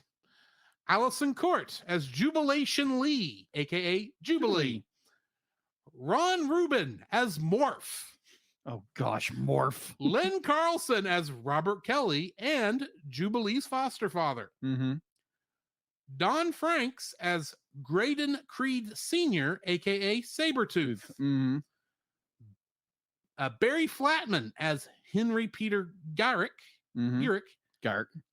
David Fox as the Sentinel. And an unknown actress playing Martha, Jubilee's foster mother, and the unnamed female president. Oh, interesting. We have no idea who that actress is. Oh, wow. If anybody knows, please let us know. And I think I just realized I left off. No, I brought both of them up. Yeah, I brought both of them up. I was thinking I left off. No, because I didn't bring up Trask. No, you didn't bring up Trask. Bring up Trask. I missed him somehow. Brett Halsley plays Bolivar Trask. Oh, okay. All right. Getting into the trivia for this episode. Part 1 are the debut episodes for Cyclops, Wolverine, Storm, Rogue, Beast, Jubilee, Gambit, Jean Grey, Professor X, Robert Kelly, Morph, Henry Garrick, and the Sentinels. Part 2 is the debut episode for Bolivar Trask. The creators of the show have altered the way Jubilee joined the X-Men. In the comic books, Jubilee met Dazzler, Storm, and Rogue in a shopping mall. In the issue, she made her way through Gateway's portal back to X-Men's base in the Australian outback, as featured in Uncanny X-Men number 244. In the comic books, the Sentinels were introduced in X-Men Volume 1, number 14. In addition, they were originally shown to be only slightly bigger than a normal human. Not 3 stories tall. Yeah. I have an opinion on this one. Yeah, later I on. do. I do too. Cameos on the monitors before Jean Grey and Professor X are seen include quick shots of Domino, Cannonball, and Magneto. Sabretooth is also seen once more in a clip from the original newscast in the beginning. This is the first time in the show that the line, "People fear what they don't understand," is mentioned. When the Sentinel's at the mall, it does quick scans of those trying to help Jubilee and scans Storm at a height of 5'11", weight 127, Rogue at a height of 5'8", weight 120, and Gambit at a height of 6'2", weight 180. It lists Storm and Rogue as unidentified mutant life forms and Gambit as unregistered mutant. Expendable. You can't say that about Gambit. You really can't. You really shouldn't. Information the Sentinel has that is hunting Jubilee. Subject, Jubilee. Name, Jubilation Lee. Height, 5 feet, 152 centimeters. Weight, 90 pounds, 40 kilograms. Race, Chinese American. Address, 764 Lucille Court West. Okay, then. Jubilee is shown putting on her sunglasses before using her powers. This happens quite often during the series, hinting that Jubilee can be blinded by her own powers. The president of the USA is shown as being a woman. This is most likely a reference to Hillary Clinton, who always thought she was going to be the first female president. Yes. You can say what you want. I don't think she's going to make it now. Names that appear on the computer, on the mutant registry computer that Beast hacks into are Michael Booton, Jerry Bryan, Andy and Chris Hamilton, Ray Sherman, Corbin Went, and John Wesley. John Wesley? John Wesley! Who Beast just got done quoting. Yes! Oh my gosh. I heard that. I was like, wait a minute. Like John Wesley, the guy who started the Methodist movement? Yeah, probably. Yeah, same guy. Probably. Same guy. Anywho, he be like, I think in the next episode he requotes John Wesley. Wouldn't surprise me. I mean, I know eventually we'll get to Nightcrawler, and Nightcrawler eventually became a Baptist minister, I had no idea that Hank McCoy was a Methodist. Well, he likes to quote people a lot. He just likes to quote people. That's all he's really doing. Yeah. But anyway, he's a man of science and culture. And culture. Which is why they had Fraser Crane play him in X3. Yes. What are your thoughts on this episode? Oh my gosh. It is so hard. Like, as a kid watching this show for the first time, it's like, oh my gosh, this is X-Men. And like loving the show to death, and the theme song getting stuck in your head, even to the point when you're a child and you and your brothers get the brilliant idea of, back on the cassette, when you record on a cassette and you get your 8-inch television and you set it next to the television and you record the intro. Yeah, that's how we got the theme, because we were kids in the 90s and didn't have modern technology. Yes. There was such a thing as YouTube. That was the only really way you could dub the music over. Yes, but this was a good story. It'd be like, it was there's the animation part of me is like, but this and this and this and this and this and this. Let's talk on animation real quick. Yeah, because we are talking about like early 90s animation. We were just starting the Saturday morning cartoon renaissance of the 90s. Yeah. So I mean, there is still a little clunkiness, and plus they are matching the art style of the comics. Yeah, which was Jim Lee. Yeah, they are matching Jim Lee's artwork pretty good, and I agree. That's not going to be easy to animate. No, it's not. So what they're doing is great. Now, I will say we're both watching this on Disney Plus, and they have not remastered. No, they have not. All. Oh my gosh! You can tell we're looking at the interlaced VHS masters because all the line work is jumpy between frames. So jumpy. Oh my gosh! In some scenes, like when they're breaking into the the Trask building. The Trask building. Yeah, which is not a government facility. There's so much line work that they would have had to do. Yeah. That I know when we watched it on those old CRTs, it looked fine. Yeah. It looked solid as a rock, like it was supposed to. But watching it on a modern television, high definition, when you're not on a progressive scan screen instead of an interlace screen, and the interlace fields are still showing up, you're just watching it bounce up and down all the way through. It's like, stop. Disney, go back and do something to de-interlace this to make it look better. You are not helping your case any, especially when you got another X-Men 97 show coming up that's supposed to be coming off of this. They might be working on it. You never know. Maybe so. But maybe so. What we saw here was like the line work, because of the fact that the interlacing, the line work is jumpy. Yeah, it is it's a little annoying. Crunchy. But and yeah, there is a lot of stuff where it's like, okay, yeah, they did have to hand draw all this. So it's not like any of the last television series we've watched, the more I think about it, because Tangled was digitally animated.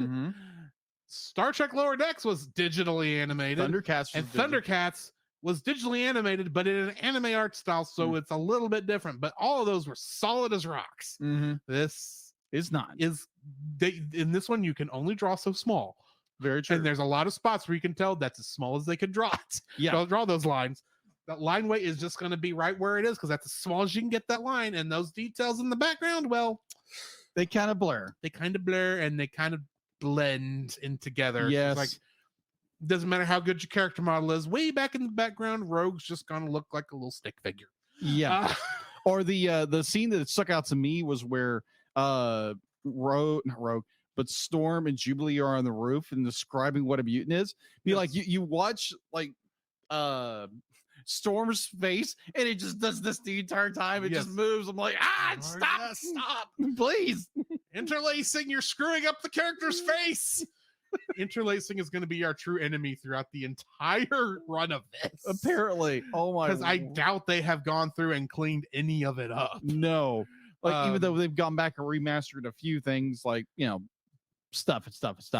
Yeah, but they haven't touched this yet. No, they haven't touched this yet. They may not be able to, if we're being honest. Possibly. Because if all they have are the original, are the masters they sent out to stations. If Fox Kids or Saban did not keep the film masters, if there was even ever film masters, we may not have anything. That is true. I do want to touch on the opening sequence a little bit. Oh, okay.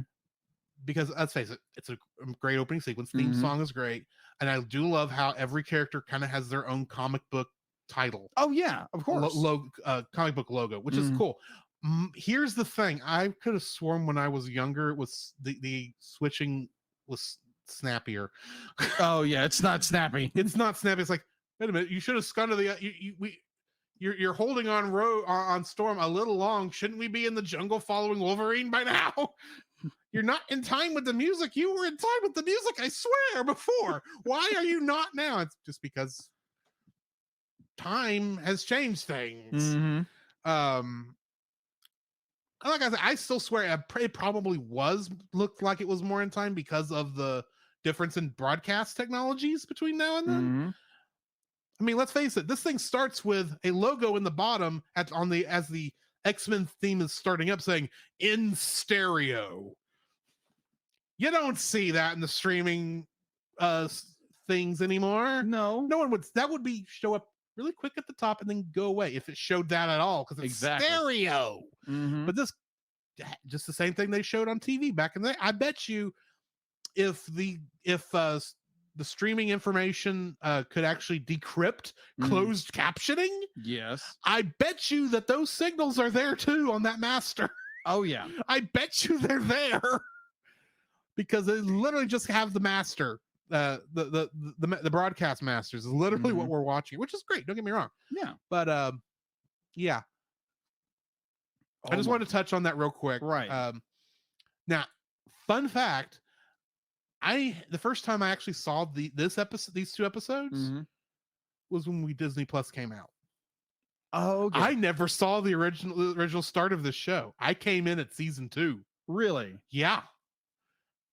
That's when I came into the show. And of course, unless you somehow were lucky enough to be able to watch it every time it came on, which who was? Yeah. You miss an episode, you may not see it for years. And I apparently never was not watching Fox when this show started for whatever reason at that time, or maybe we were out or something.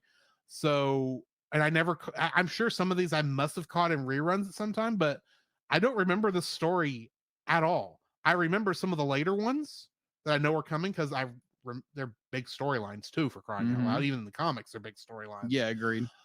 But this episode in particular, I did not remember from the show. I do have a memory of this episode though, from when I was a kid. Okay. Because do you remember Scholastic book fairs? Oh yeah. I had one of those early reader things. There's like, technically it's a chapter book, but it's like 3 chapters. And it's like a book about this thin.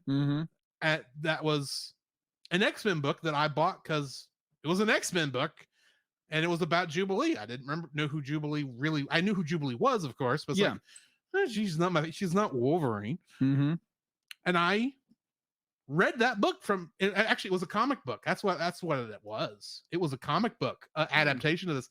And I know because when she blows up the arcade machine and the arcade owner says, "Hey, do you remember what that cost?" And she says, "Yeah, $0.25."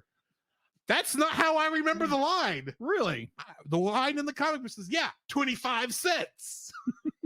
And that's what played in my mind as I watched. It's like, oh, yeah, I remember this scene. She says, "Yeah, 25 cents." She says, "Yeah, $0.25." It's like, wait, what? Okay.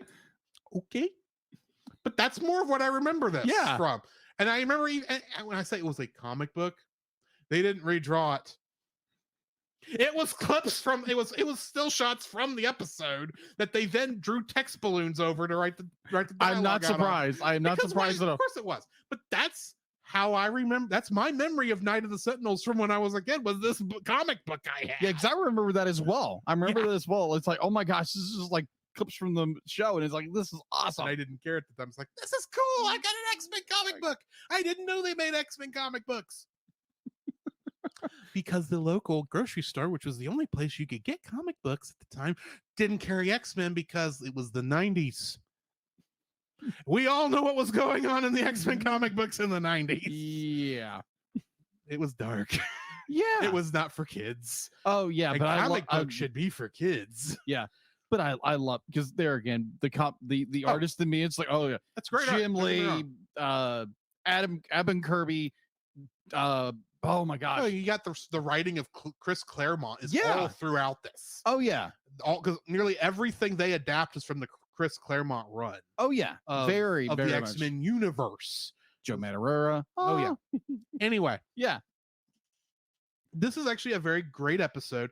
Granted, I had forgotten that I think that adaptation was only like the first episode. Yeah. I don't think it included the second episode of Night of the Sentinels, because I didn't remember any of this stuff with Bolivar Trask. Mm-hmm. In fact, my memory of to show you how out of the X-Men loop I truly was. My memory of Bolivar Trask comes from what's his name? What is his name? The one in the movie. Oh, come on, Striker. Yeah. No. Bolivar Trask. He was in one. Because they did Days of Future Past. Yeah, that's right. But he showed up in the Wolverine in the after credits scene. Oh, and he was played by Peter Dinklage, I think. Oh, right, which was weird. No, I think that was that was Days of Future Past. That's right, it was. Yeah, he showed up in Days of Future Past, but I mean, when they introduced the character as it was in the Wolverine. It was in the Wolverine, which was odd because that's technically a separate sub-series of the X-Men, but whatever. Continuity. What's that? Oh yeah, but this episode in particular started off this massive line of X-Men, Spider-Man. Oh, actually, technically, while it did create all those other shows, only X-Men the animated series and Spider-Man 94 are in the same universe. Yes. Now, Spider-Man did have some stuff where he crossed over later on, but there's enough discontinuity between all those that you can't really they have to count them as separate universes in the Marvel multiverse. Yeah. They just happen to have a Spider-Man that was a lot like Spider-Man 94 show up. So yeah, Marvel was almost the first television cinematic universe. Yeah, they were television this close. Universe. You're like, they had everybody crossing over because you had Batman right here next to it, and X-Men was and Marvel was doing all these big crossovers because you had to. Rogue's story, for those who don't know, involves Carol Danvers. She never showed up in the X-Men because Marvel rights license issues. Beside the point. Yes. She shows up in this later on. So, and she gets her flight powers. Yeah, that's where she gets her flight powers. And so they had characters from other stuff, even stuff they weren't making. So they had to cast them for this. And then they couldn't bring those characters back when they had to bring them back for when those actors back, because those actors had moved on. They weren't contracted to keep doing the show, unlike, the main cast. Agreed. We're lucky that the Spider-Man crossover got the entire main cast since they were still making X-Men at the time. Anyway. Oh my gosh. But yeah, this episode, episodes, I love how they when they come back from episode 1 to 2, they do a slight recap, but it's told in a slightly different, they change some of the dialogue or slightly. Some of that is because of the fact that this was originally a single episode, that we're watching the version that was cut into 2 different episodes. True.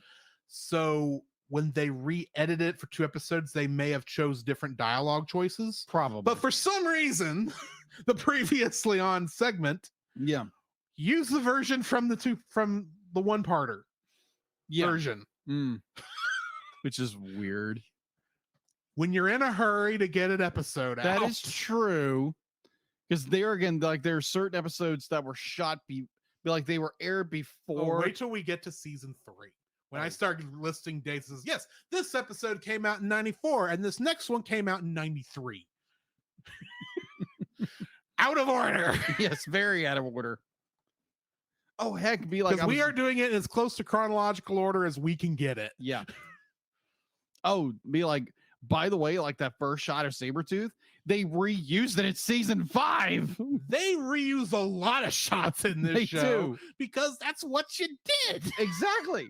And no one batted an eye. You don't believe us? Go listen to our episode on the Transformers the movie from back in season 1, because we even commented, I think, on, oh look, there's the one piece of reused animation in this, because holy crap, they actually animated the whole thing except for the stupid junkyard fight. Oh yeah, that's true. They reused 1 or 2 things there. Yeah, but yeah, it's great. It's a milestone when it comes to like X-Men being on TV, superheroes, Marvel Comics. Marvel Comics has been doing it for years, but this is the one that cemented it. This is the one that got it on my X-Men on my radar. Yeah, same here. If it weren't for this, I would never not have been as excited as I was to go watch the original X-Men movie. Yeah, agreed. Yeah, mine was be like, and if it weren't for this, we wouldn't have gotten Spider-Man 94 probably, which means I would not have been excited for Sam Raimi Spider-Man. Yeah, that first one, because I remember coming out of that film going, oh man, this is so cool. I can't wait till we get to Venom. We don't talk about Spider-Man 3.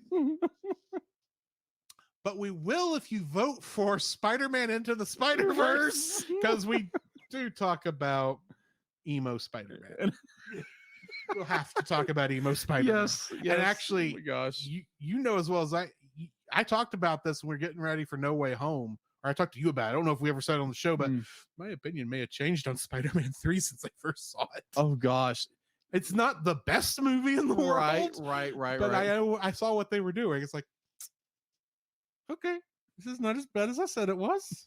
It's not great, just not as bad as I said it was. Oh, but getting back to X-Men, and let's face it, the things that have excited me about the MCU going forward is the fact that the 2 times I've been watching something not knowing it was coming, and all of a sudden I hear the oh my god, they're using the right song. It's like Multiverse of Madness, anybody? Oh, it ain't just Multiverse of Madness, because that was not the first thing that used the riff. Really? Where? Ms. Marvel. Really? Ms. Marvel. If you've not watched it, the after credits scene. Okay. They say, they say something about how your DNA has this weird mutation, and as soon as they say that, you're the sounds like going ah! Because what's interesting about that, showing my geekness here a little, we'll get back to the actual X-Men show in just a second, folks, but because of the weirdness of how the film rights, when they created the new Ms. Marvel, I can't think of her name, and I apologize. They were not promoting mutants in the comic books because they were trying to pressure Fox into stop making X-Men films so they could get the X-Men back. So they weren't promoting films they weren't getting all the money back for. So when they created Ms. Marvel, it's the original. I suspect we don't know this for certain, but I suspect the original plan was for her to be a mutant. But instead, they went with an Inhuman because they could promote Inhumans because Marvel was the only one who owned Inhumans. So they made her an Inhuman in the comic book. And in the Marvel Avengers video game, they use the Inhuman side of it. So now that Marvel has complete control over mutants again, it's like, we're going to make her a mutant and we're not going to explain it to anyone who doesn't know. That's interesting to know. Technically, she is the second mutant in the MCU. Because there was a mention of a character in Black Widow. that's technically a mutant character, but we never got we may have seen them on screen once. Oh, okay. Because it was a background character. Who? I don't remember. It's one of the. I think it's the guy arm wrestling. The father character. I can't. Yeah, think of it in yeah. the prison. Yeah, I think it's that character. And then you had her, and then of course you had Taskmaster. X-Men. No, not Taskmaster, but you had Professor X in Multiverse of Madness, and then in Black Panther: Wakanda Forever, you got Namor. Yeah, he is a mutant. Who is technically a mutant. He's not a fully human-based mutant because he's got the Atlantean powers. Atlantean DNA also, except it's not Atlantis in the MCU, but beside the point. But he does have his little ankle wings, which technically means they're definitely going with his mutant backstory. Cool. Interesting.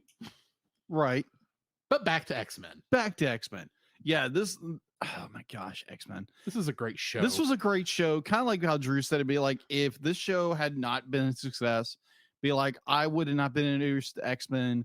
I wouldn't have I probably would never been introduced to comic books my cousin had, which means I would have never learned about Joe Madureira or Jim Lee or any of those guys. You might have at least gotten Batman the Animated Series, which that has gotten you into that sort of things, because that was happening whether X-Men happened or not. That is true. That was already happening. That was already happening. In fact, wasn't X-Men wasn't Batman 91 when it started? Batman was 92, I think. And this means they started around the same time. Yeah, roughly around the same time. Which makes sense. And they're both made by Fox. They are. Well, technically, Batman's made by Warner Brothers, but it was shown on Fox Kids. Yeah.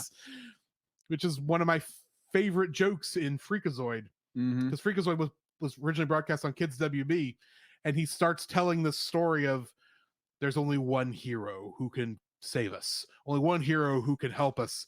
And that hero is on another station. So instead we get Freakazoid. But back to X-Men. True. I keep talking about everything else like I don't want to talk about X-Men. But this is like my age of when I was a kid. So I've got a lot of nostalgia here. My apology. Yeah. Night of the Sentinels is a great episode. It is a great two episodes. Only real issue with this episode, and it'll be my issue anytime the Sentinels show up, is why are these robots 3 stories tall and have no care about property damage? Yeah. These are supposed to be, even under the best of circumstances, if they were the greatest robots on the face of the planet, they should not have been they should have been doing it. Force should have been the tertiary thing they did, not primary, not we think that there's a mutant in this bedroom. Let's reach our head through the closed window to grab her and cause hundreds of dollars of home damage. There's a mutant in the mall. Walk straight through the giant plate glass window, stomping down the mall center walk, killing, perhaps causing murder and death and mayhem. Yes.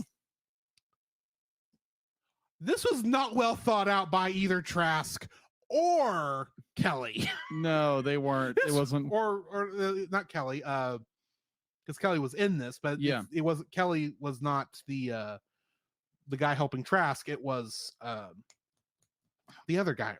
Yeah, I said his name. Hang on. Henry Peter Gyrick. Yeah, Gyrick. Gyrick, yes. They really did not think this through well. No. Of course, that was plainly obvious when Gyrick said, well, I'm just going to test this out, so I'm going to go ahead and send the prototype out to kidnap a child without authority by the police. Yeah, which I always got kind of was like, it's like, okay, are you supposed to be working with the government or not? I get that you're a shadowy organization. Do you have authorization from someone to do this? Yeah. No, you don't. You just decided to do it because you hate mutants that badly. Yeah. And I get racism. That's kind of what this show is about. Yeah, pretty much. That's what X-Men has always been about, is the not necessarily racism itself, but anytime you have oppression against a minority group of some kind. Yeah. Because that's what it's showing off. It's like, that's a bad thing. We should not be treating these people horribly. Exactly. Because apparently they'll turn into terrorists and attack us. Or Pretty much. half of them will, the other half will protect us. That's not exactly how that worked out, but No, exactly. It's like, yeah, because our friendly mutants attack a facility, which is not a government facility. Yeah. But in the second episode, it's called a government facility. But it's like Storm. It is a government It is a government facility. The mutant registration office, that was a government facility. Yes. Where they were building the Sentinels wasn't. Yeah. That was private property. That was private property. But it's like, so the X-Men attack a government facility in order to destroy government files that were given freely. Yeah. Why were the X-Men doing this? For the safety of all mutant kind? No, this is something the Brotherhood of Mutants will be doing. Sorry, the Brotherhood of Evil Mutants will be doing soon. Why you couldn't? That's actually my biggest thing. They are pushing the whole humans hate what they don't understand thing from episode 1. Why is Magneto not into this thing till episode 3? He's the villain. Yeah. Which is weird. It's weird that he's not in this first, because he should be the one that's provoking the violence, and then you bring in Trask and what's his name? I never remember this guy's name. Trask and brother Gyrick. Yeah, Gyrick which makes no sense. Gyrick didn't show up in the movies. That's why I don't remember his name. Right. Nor has he shown up in the X-Men audio drama. Oh my gosh. Made by the same people who did the Power Rangers audio drama. Go check that out. It's a fun show. Yeah. But oh my gosh. Like there's the one point where like they're trying to be sneaky about getting in the government facility, in air quotes here. Yes. And this poor guard gets fried by Storm. It's like, oh, he'll be out. No, he'll be dead. That's not the worst one. The worst one is Morph. This guy, Morph walks up to this guy as Morph, not morphed into anybody, but as Morph, walks up to this guy and says, "Hey, what are you doing here?" And then he morphs into the guard and says, I don't remember what he said, but then takes him out. It's like, the guy was just doing his job. He's just a regular guard. He didn't. Yeah, he's a rent-a-cop, for crying out loud. Maybe not actually a rent-a-cop. Yeah, these are probably military MPs. Yeah, you kidding? Did you see the gun on this guy? That's true. I'm not body shaming. How can I body shame? I got a big one myself. But this guy is how they would have drawn in the 90s. Very true. The rent-a-cop. The only thing he was missing was a cup of coffee and a donut. And a scooter. No, he wouldn't have a scooter back then. That's true. But that's all he was missing. And then Morph takes him out. Let's talk about Morph. Oh gosh, Morph. First off, definitely later on, it gets annoying. No, hang on. We ain't talking about later on, because there's a reason he came back. I had to look this up, because here's the thing. Morph was created for the show. Yes. Because they wanted to kill a character in the first episode that wasn't that you wouldn't care about. They were originally going to use an actual created character for this. Thunderbird, who did die in like the second of the X-Men. Yeah. Like the issue after Giant Size X-Men, which introduced Wolverine and that bunch. That whole gang. Someone wisely said to Saban, "Hey, perhaps in this show where we're promoting how it's not a good idea to, make fun of or ostracize or minorities, we not kill the only Native American on the show that we have access to.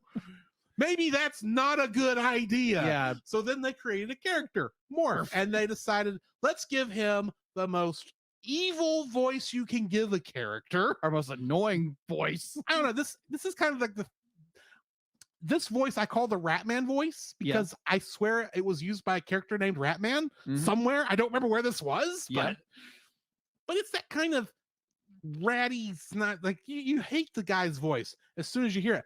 Fun fact, yes, they killed him in this episode. They brought him back because of the popularity of the character. Yeah. And I'm like, who likes Morph? They actually brought him in the Age of Apocalypse in the comics, because he's a different looking character. Yes. But they brought Morph back. I was like, why? He's a red shirt. He was supposed to die. He was supposed to die and stay dead to show rule of red shirts. Do you know what they are? Do you know what the actual definition of a red shirt is? I'm not talking about where it came from. Yeah. Talking about the definition of a red shirt. Red shirt is a character, is a glorified extra whose entire purpose is to either be fatally wounded or killed to show the danger of the situation without putting any of your major characters at risk. Exactly. It comes from Star Trek, the original series, where anytime you had the crew go on an away team, you had Captain Kirk, Science Officer Spock, Dr. McCoy, somebody else, and Ensign Jimmy. Who was a red shirt. Who was a red shirt. Because he was security. Yeah. So he wore red. That's where the term red shirt comes from. I was like, when I was a kid, I saw like a little bit of Star Trek, and then someone said that. I was like, oh my gosh, they're gonna kill Scotty because he wore red. But he was an engineer. Sure.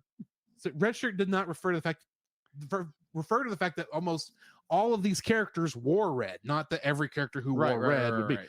But that just means Scotty is a great character because he was the only red shirt who went on away missions and survived. True. Actually, that's not entirely true. There was one other red shirt who, at least on the show, never died. And you want to know who he went on to play on television? Who? The most interesting man in the world on the Dos Equis beer commercials. Are you kidding me? I'm not kidding.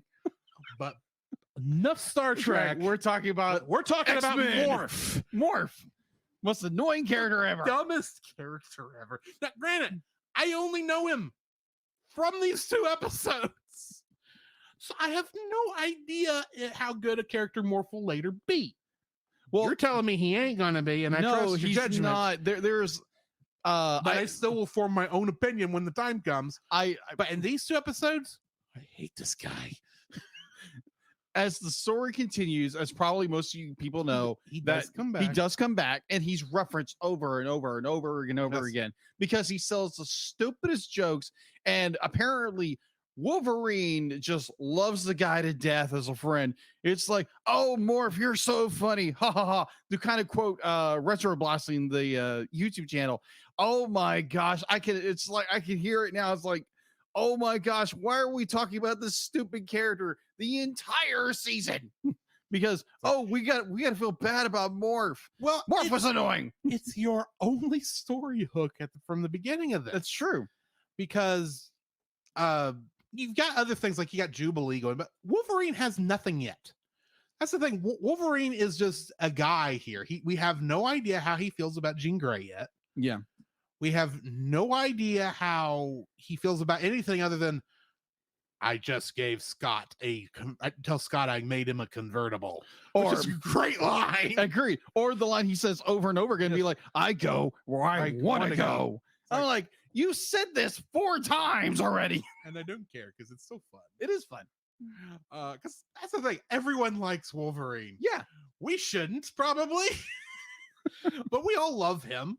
Granted, I think Cyclops is a better written character at this point, but Cyclops will never get any real character development. Yeah, he's always Cyclops. That's true. There's a reason he's like the most. He's like, dude. I know he gets some other stuff because of his connection to Jean Grey, and I have seen all the episode titles, so I know what's. And of course, I remember many of these stories initially from this show, not from anywhere else. So I know what's coming. Yeah. And I know he will get some character development in connection to Jean Grey. Yeah.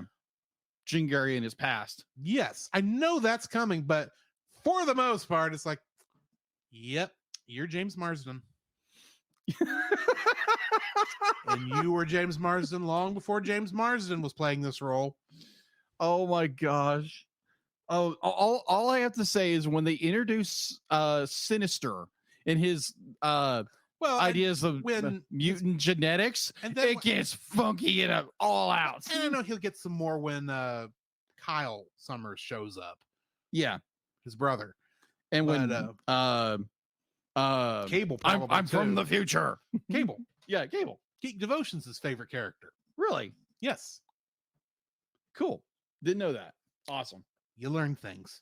Exactly. Anyway, Do we have anything more to talk about? No, it's all over the place. We went from here to there, bouncing around just to talk about this 2 episodes. No, because this is the first one we've talked about where our initial viewing of it was when we were kids. And so all of our memories mixed together. Exactly. Because it was X-Men, Batman the Animated Series, Spider-Man. Spider-Man and Tiny Toon Adventures. Exactly. Speaking of which, that's a movie I need to put on that list sometime, is How I Spent My Summer Vacation. A Tiny Toons movie? Yes, there was a Tiny Toons movie. Really? I didn't know this. I think it was straight to video. Oh, okay. But, it does exist. It was the first time I ever seen these. That's right. I remember that. Yes. I remember that. How I Spent My Summer Vacation. It's a great little show. Agreed. Anyway, do we have anything more to add? No, we cut except this out? Snick. Or shink. Anyway, join us. Morph. Stupid Morph. 1 year before Morph will be a word I actually give 2 flying bananas about. Which I'm looking forward to us getting to an episode in season 4. Because there's a not cameo, but there's a shout out to Power Rangers. Oh, in an episode. I think I remember this. And you even hear a couple notes of the Power Rangers theme in it. Oh, that's hilarious. And also, it's not really it. It's just a.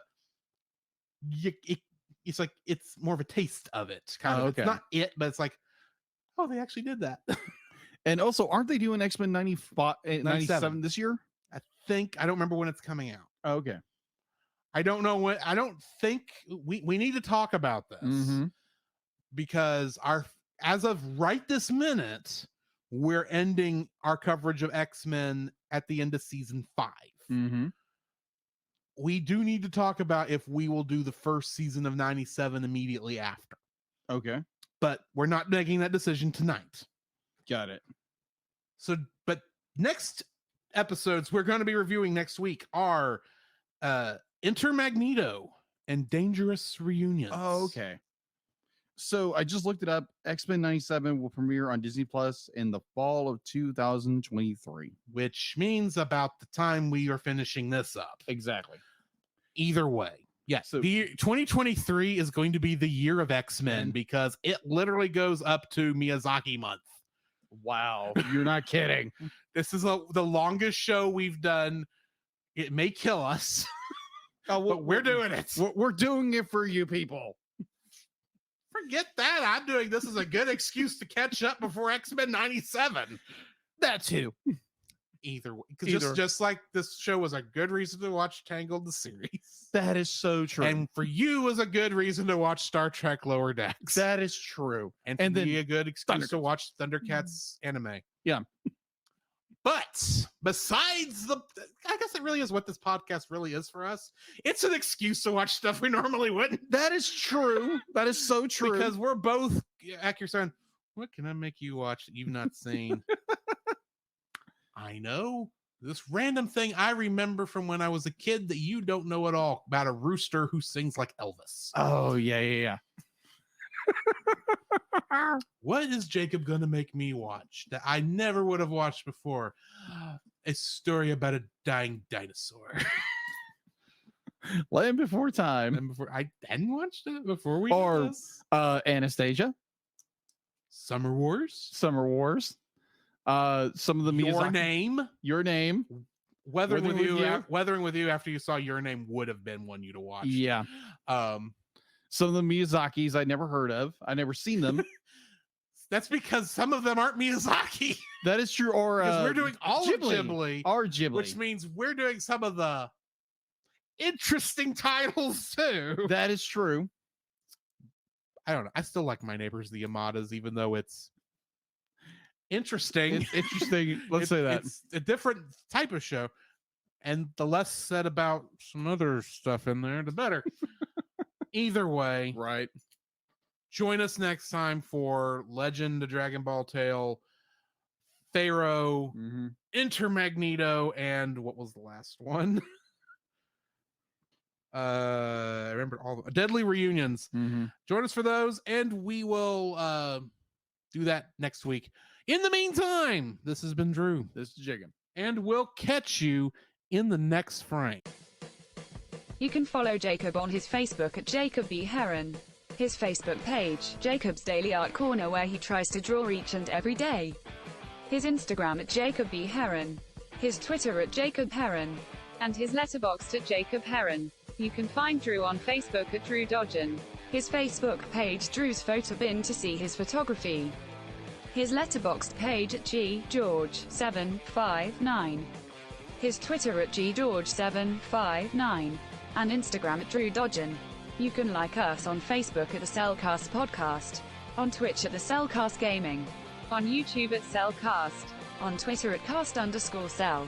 The Cellcast can be found at Apple Podcasts, Google Play Podcasts, Stitcher, Spotify, or anywhere else fine podcasts are downloaded from. Please rate and review us where you found us, and also on Podchaser. Email us at thecellcastpodcast@gmail.com. The Cellcast is a proud member of both the Pop Americana and Culture Box media networks. For more information, please see the link in the description. Our theme song is Drop and Roll by Silent Partner. And remember, that's Cell, with a single L.